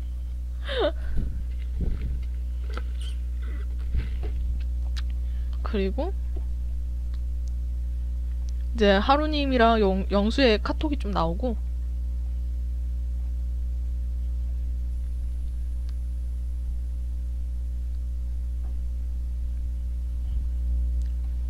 이제 용철이 광고가 어떤 식으로 어떤 과정을 통해서 걸렸는가 이제 거기에 대한 얘기들이 나오는데요. 이 부분은 만화에 나왔던 장면이고 그때 영수가 이사를 하고 같이 영수 지인이랑 이사 준비하고 닭발 먹으면서 TV 보다가 용철이 발견하는 장면이죠. 이 장면 보고 그리고 하루님을 만났고 사실 제가 이때 약간 의도했던 게 이 두 사람이 지금 이렇게 얘기를 하는 게 본론을 막 들어가자 업체는요 이런 얘기하고 막 뒤에도 보면은 뭐 이렇게 광고 다음 달부터 걸 수 있대요 뭐 이런 얘기가 나오잖아요. 이제 그런 장면들이 의미 없어 보이는 그런 느낌이고 어떻게 보면은 누구 광고를 넣는다는 거지? 민성이 거를 넣는다는 건가? 이런 생각이 들 수도 있어요. 그런 식으로 좀 의도를 했었어요. 용철이 광고처럼 보이지 않도록. 근데 사실은 두 사람은 계속 옛날부터 그러니까 용철이가 작곡가로 등장을 했을 때부터 용철이 광고를 넣자라는 생각을 하면서 행동을 해왔던 거죠. 지금이 아니면 안 되겠다 이런 생각으로. 그래서 이때 논의했을 시점이 11월 말? 12월? 여튼 그쯤이었던 것 같은데 이제 그때부터 얘기를 해서 하루님이 다음 달에 용철이 광고가 걸릴 수 있을 것 같아 라고 얘기했던 게 이제 1월달 이야기였죠. 푸스타 마지막이 12월 말에 마지막 회를 했잖아요. 크리스마스에. 그리고 이제 해가 넘어가서 종영이 된 후에 1월달부터 용철이 광고가 걸렸던 거죠. 여기서 되게 쓸데없는데 이런 굿다리라는 표현을 굿맨 월드를 어떻게 서방을 하지 이 고민을 하다가 굿다리 나오긴 했는데 굳이 서방 안 했어도 됐을 것 같고 그냥 저의 그런 무리수라고 보시면 될 것 같습니다. 그리고 사실 저는 예전에는 이런 알게 뭐랄까 공격적인 알게 이런 걸 그리는 걸 되게 재밌어 했는데 요즘에는 그런 것 같아요. 굳이 스트레스를 드릴 필요가 있나 싶어가지고 좀 최대한 순화해서 너무 리얼리티를 안 살리려고 하는 편이에요. 너무 스트레스 받을 것 같아서요. 실제로 저도 쓰면서 뭔가 스트레스 받고 있고 이래가지고 그래서 막 그렇게 막 리얼리티가 살지는 않지만 아무튼 대충 요런 의견도 있었다 요 정도로만 해주시면 될 것 같아요. 이것도 뒤에 메시지도 다 쓰기 싫어가지고 일부러 그냥 어쩌고 저쩌고라고 했었고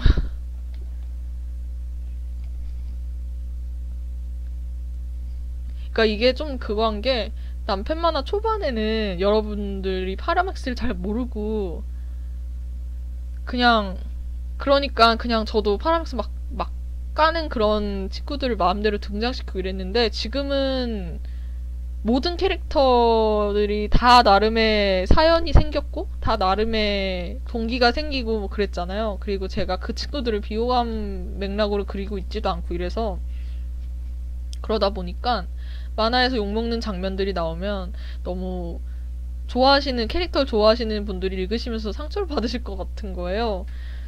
약간 저 같아도 약간 그럴 것 같아서 제가 만약에 아이돌 만화를 읽는데 내가 좋아하는 친구가 자꾸 만화에서 욕을 먹고 있으면 마음이 아플 것 같아가지고 그래서 그냥 최대한 좀 덜 묘사하는 방식으로 하고 있어요.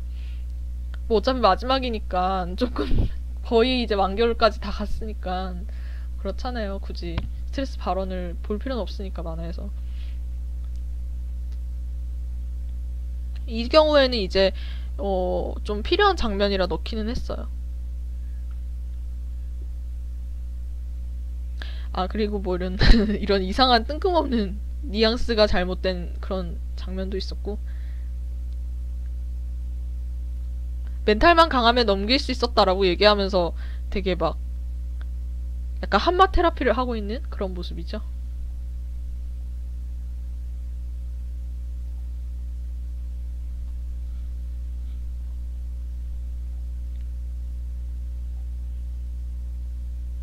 디퓨저 그러게요. 옛날부터 있긴 있었는데 무슨 향일까? 그리고 어차피 영수는 의지가 확고했어요. 그러니까 남들이 욕하던 돈이 안 모이던 그냥 나는 무조건 광고 넣는 쪽이고 그냥 여기서 돈이 더 모이면 좋은 거고 화력이 더 세지면 좋은 거고 근데 이제 개인이 광고를 넣기에는 좀 판을 벌일 필요가 있잖아요. 특히 아이돌 광고는. 그러니까 이제 여론을 얻자라는 느낌으로 판을 약간 벌인 거였고 거기서 일어난 잡음이 어떻든 저떻든 간에 나는 광고 넣을 거니까 어쩔 수 없지 이런 느낌이고요. 그리고 이제 하루님하고 같이 광고를 넣었는데 둘이서 편의점에서 이렇게 밥을 먹으면서 약간 뭐랄까요? 이 두 사람은 어차피 직장인이고 정말로 돈이 없어가지고 막 편의점 가서 막 밥 먹고 이런다기보다는 그냥 속죄 중인 거죠. 속죄의 제스처인 거죠. 괜히 내가 왜 그런 거 있잖아요. 괜히 치킨 먹은 날에는 다이어트 하는 사람이 치킨 먹은 날에는 약간 죄책감 들어가지고 샐러드 같이 시켜서 먹는다든가 약간 이런 느낌으로 다이어트 콜라를 먹는다든가 이런 식으로 속죄를 하는 거죠. 내가 돈을 너무 많이 이렇게 쏟아붓다니 이런 느낌으로 정말로 밥 먹을 막 식사 한 끼 제대로 할 돈이 없어서 이런 걸 먹는다기보다는 둘 다 어쩌다 보니 마음이 통해가지고 먹었던 것 같아요. 야채를 먹는 거니까 그래도 그리고 저런 의견도 있지만 이런 의견도 있으니까 아마 분명히 다양한 의견들이 있을 거예요. 민성이 팬들이 뭐라고 하는 경우도 있을 거고 용철이 팬들 사이에서도 용철이 작곡가로의 길을 응원하는 사람도 있을 거고 아니면은 파라맥스 자체가 되게 상처가 돼서 파라맥스가 좀 상처인 사람들도 있을 거고 그러니까 굿맨이라는 호칭을 쓸까 말까, 그러니까 쓰는 걸 되게 싫어하는 사람들도 있을 것 같아요. 사실 저는 제가 원래 썼던 DM 내용은 진짜 너무 진짜 완전 현실적인 느낌이 더 강해가지고 거의 뭐 진짜 DM이라고 봐도 무방할 정도로 너무 현실적으로 써서 제가 오히려 읽을 때마다 상처를 받는 거예요. 읽고 나면 그러게 작가가 잘못했네 약간 이런 느낌이 들어가지고 그래서 그냥 조금 바꿨는데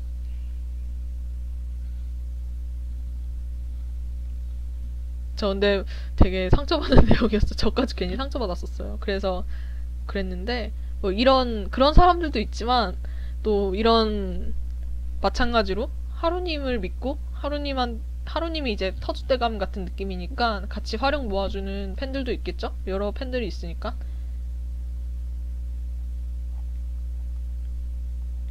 그래서 이때 시점도 이것도 이제 본편에서 이전 편에서 나왔던 장면인데요.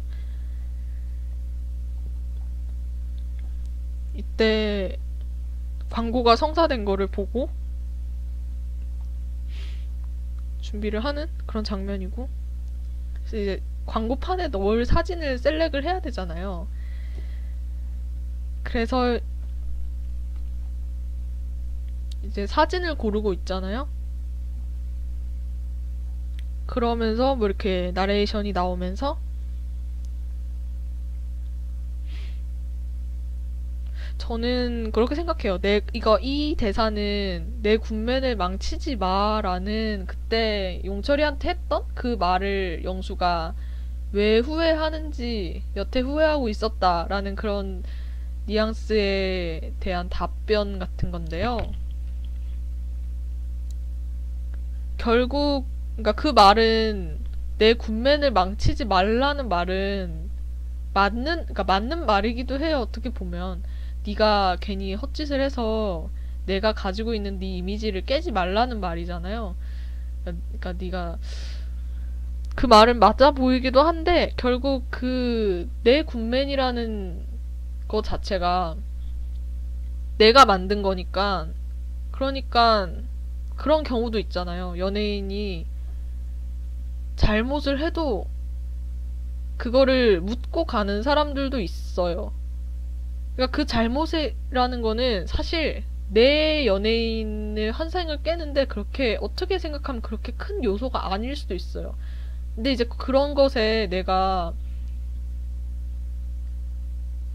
그러니까 뭐랄까 그러니까 본인의 기준에 따라서 그것이 결정된다는 거죠.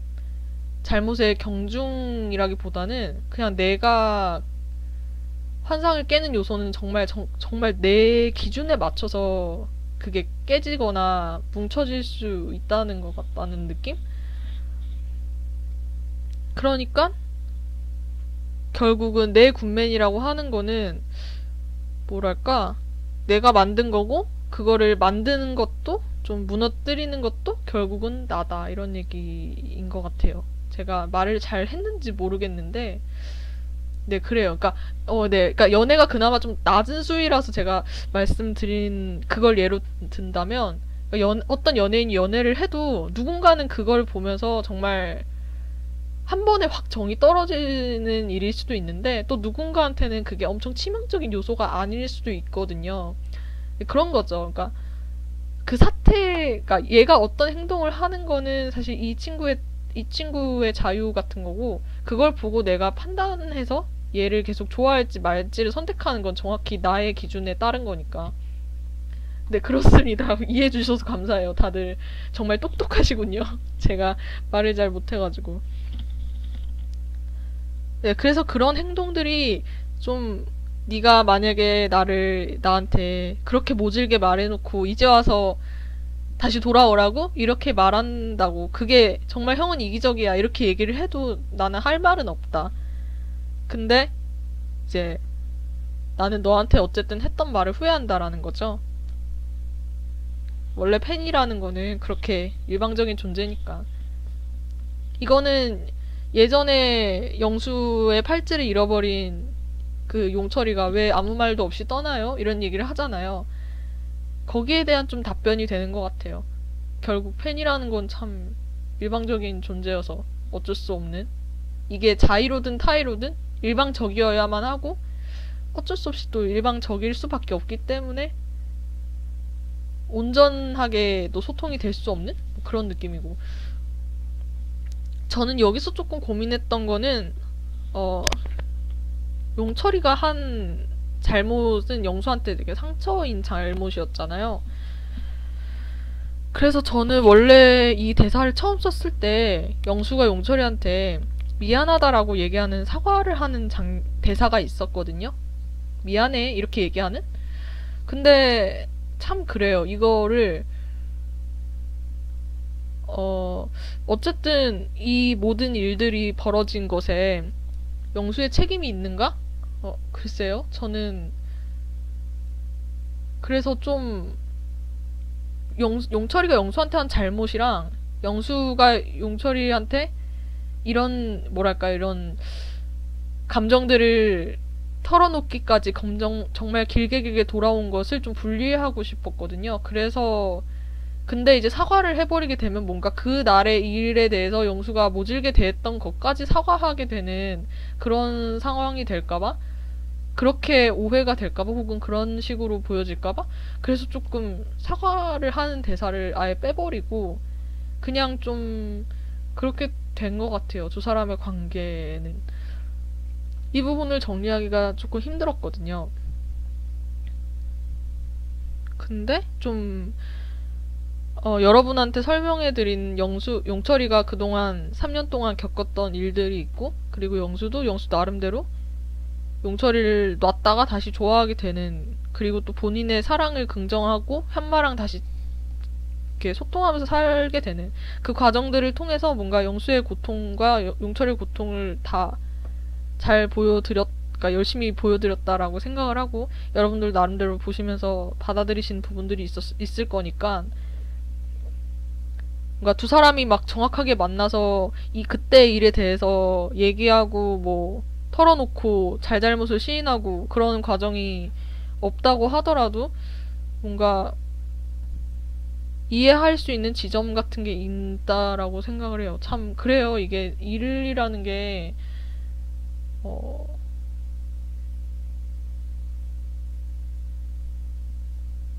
그러게요. 참 이런 것들이 힘든 것 같아요. 네, 그렇네요. 그래서 좀 두 사람에 대해서 그릴 때 저는 그런 부분들이 힘들지 않았나 싶습니다. 어떤 식으로 서로의 상처를 서로가 좀 상쇄를 시킬까? 이해를 할까? 그거를 생각을 하다 보니, 아니, 저 우는 게 아니라 울지 않았습니다, 저는. 울지 않았고, 말을 좀 어떻게 골라야 잘 고를 수 있지? 이걸 고민하다 보니. 네, 그래서 어쨌든 서로가 서로 앞으로 나아가기 위해서는 그러니까 치유와 화해의 과정이 동반이 되어야 되는데, 그 치유와 화해를 어떤 식으로 어떤 방식으로 해야 될까, 그걸 가지고 좀 고민을 했어. 울라고요?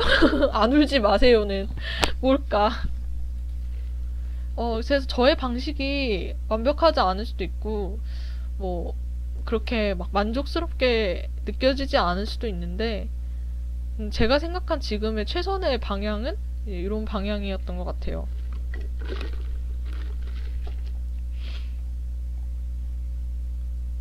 그래서 여기서 좀 컬러로 하고 싶었어요. 그냥 사실 네,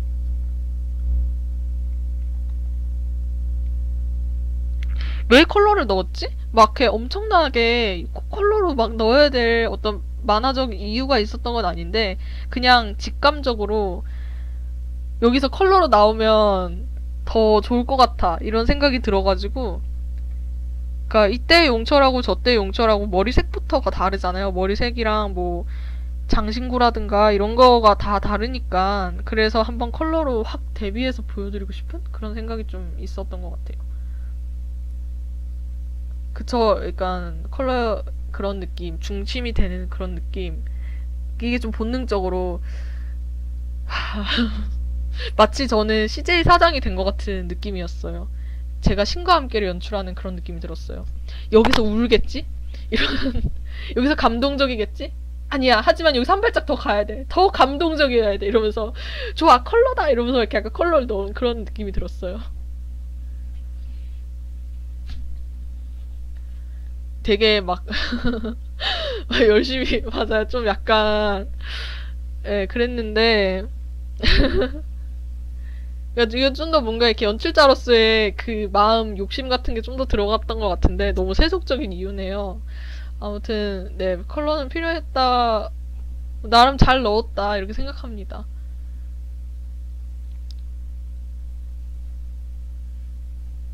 약간 나의 아이돌이라는 문구는 글쎄요, 그러니까 영수 입장에서는 그렇죠. 용철이가 아이돌로 다시 활동을 하는 거는 사실 파라맥스로 하는 게 가장 뭐 그러니까. 근데 좀 그룹의 의미라기보다는 그냥 너는 나의 어떤 그러니까 영수가 계속 그 용철이랑 만나서 얘기를 했을 때도 굿맨이랑 용철을 되게 구분해서 사용했잖아요. 아이돌로서의 용철이는 굿맨이고 또 뭔가 사석에서 만나거나 이럴 땐 용철 씨라고 불렀고 그래서 그걸 구분해서 불렀기 때문에 굿맨이라는 단어를 썼던 거는 뭔가 아이돌로서의 용철을 의미하는 것 같고 나의 아이돌이라는 것도 그 너가 작곡가가 아니라 어떤 무대에 서는 사람이었으면 좋겠다 그런 의미가 들어가는 것 같습니다.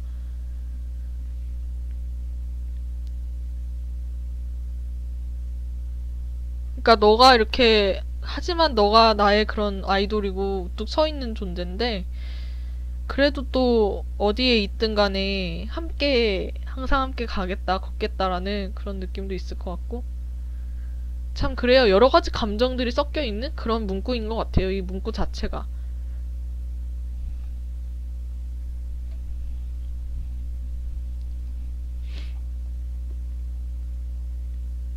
그리고 여기서 원래 저는 사과하는 말을 쓰려다가 미안하다 용철아라든가 뭐 그런 걸 쓸까 하다가 그냥 그러니까 그런 것 같아요. 정리를 해보자면 영수는 몰랐던 거예요. 생각보다 얘가 그렇게 오래 힘들어 할 줄 몰랐고 어 그거에 되게 당황을 했을 것 같아요. 일단은 그러니까 용철이가 자기한테 실수를 했고 잘못을 했다 이 생각보다 왜 이렇게 오랫동안 이 친구가 그 기억이 되게 오래 남아있었구나 이 생각이 되게 마음에 남았을 것 같아서 그래서 나는 그냥 너가 그래 그 일 때문에 네가 잘못했다라는 거를 느꼈으면 좋겠다라는 생각은 했는데 근데 너가 이렇게 오랫동안 고생하진 않았었으면 했어. 그런 느낌인 것 같아요. 그래서 영수가 용철이한테 해준다는 말은 참 너무 너가 오래 힘들어했다고 그걸 가지고 그냥 그런 말을 하는 것 같아요. 좀 그리고 여기에 담겨있는 이 나레이션이라고 해야 되나? 이런 것들이 이제 용철이가 이 전광판을 그런 나레이션들이 다 담겨있는 전광판을 보면서 나름대로 영수의 메시지를 느낀 거죠. 사실 그러니까 용철이 입장에서는 본인의 광고판이 크게 걸렸고 거기에 형의 홈이 있다라는 것만으로도 돌아왔다라는 거잖아요. 저는 이런 비슷한 감정을 제가 느낀 적이 있는데 만화를 저도 2년을 연재했고 전체적으로 봤을 땐 저 한 여기서 5년 정도 활동했거든요. 만화가로서 장진이란 이름을 달고 근데 가끔씩 정말 옛날에 자주 봤던 닉네임을 가지신 독자님이 갑자기 이렇게 최신화 같은 데서 그 옛날에 봤던 닉네임이 이렇게 딱 보이는 경우가 있어요. 그러면 되게 반갑거든요.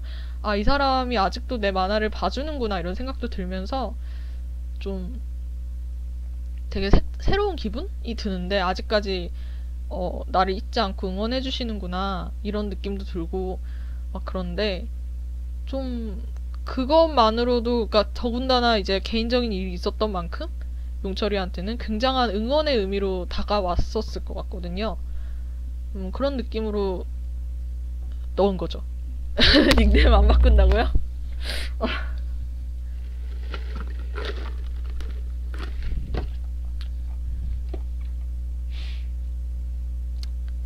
그리고 뭐 이렇게 하고 성인의 집으로 왔는데요. 이제 약간 이렇게 성희가 문을 열고 아주 반갑게 맞아주죠. 막 작곡가님 이러면서 문을 막 열면서 빨리 들어오라고. 여기서 야미 얼굴이 너무 순하게 그려지지 않았어요? 되게 귀엽게.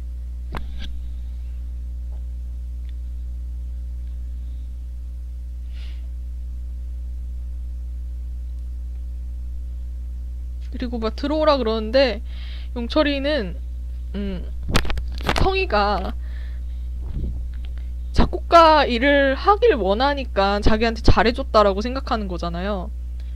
그러니까 그 생각이 좀 과해지다 보니까 좀 불리하게 된 것 같아요. 성희한테는 친하게 지내기도 하고 뭐 겸사겸사 크루 제안도 한다 이런 느낌인데 약간 용철이는 이 사람이 아무 연관성이 없는 이 사람이 갑자기 나한테 왜 잘해주지? 거기에 꽂혀서 좀 이제 작곡가 일을 내가 거절을 하면 이 형하고 더 이상 같이 지낼 수가 없다 이렇게 생각하는 것 같아가지고 그래서 집으로 들어와서 얘기하지도 않고 그냥 문에서 바로 얘기하는 것 같아요. 문에서 그냥 바로 거절을 하고 돌아가려고. 근데 성희는 전혀 그래 보이진 않잖아요. 사실 되게 반가워하고 있잖아요.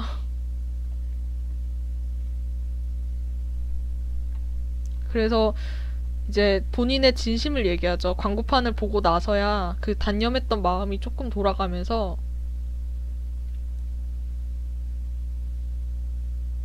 민성이랑 같이 활동을 하고 싶다 이런 얘기를 하잖아요.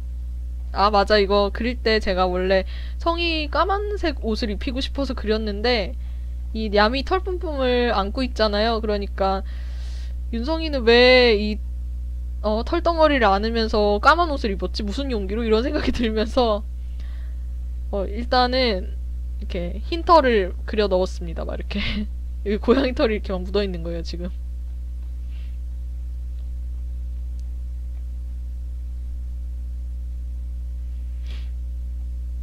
그리고 이제 얘기를 하는데 뭔가 성희의 반응이라고 해야 되나? 되게 진짜 어떻게 보면 윤성이도 그때 당시에 용철이한테 제안을 했을 때 정말 본인이 정말 솔직하게 다 놓고 얘기를 했기 때문에 그래서 솔직하게 실망하는 것 같아요.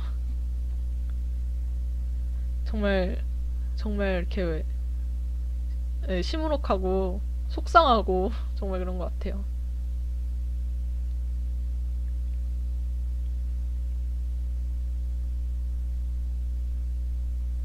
그래도 뭔가 이렇게 보내려고 하지 않고 바로 일단 들어오라고 막 이렇게 하잖아요.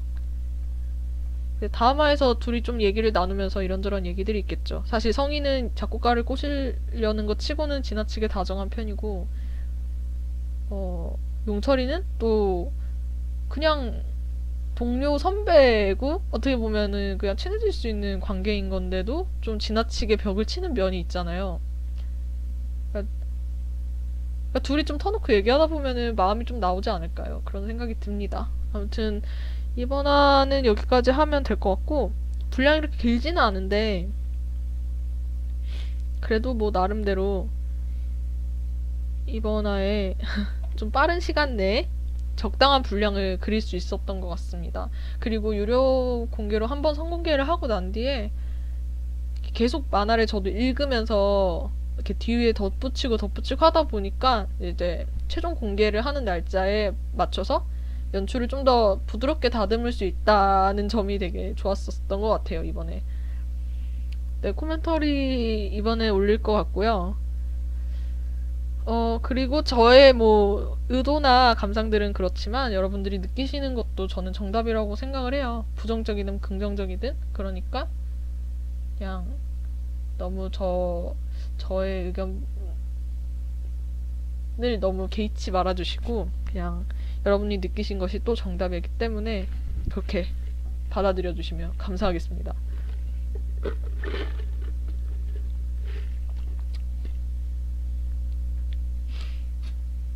네, 그래서 이제 다음 편은 좀 정리되는 편인 것 같은데요.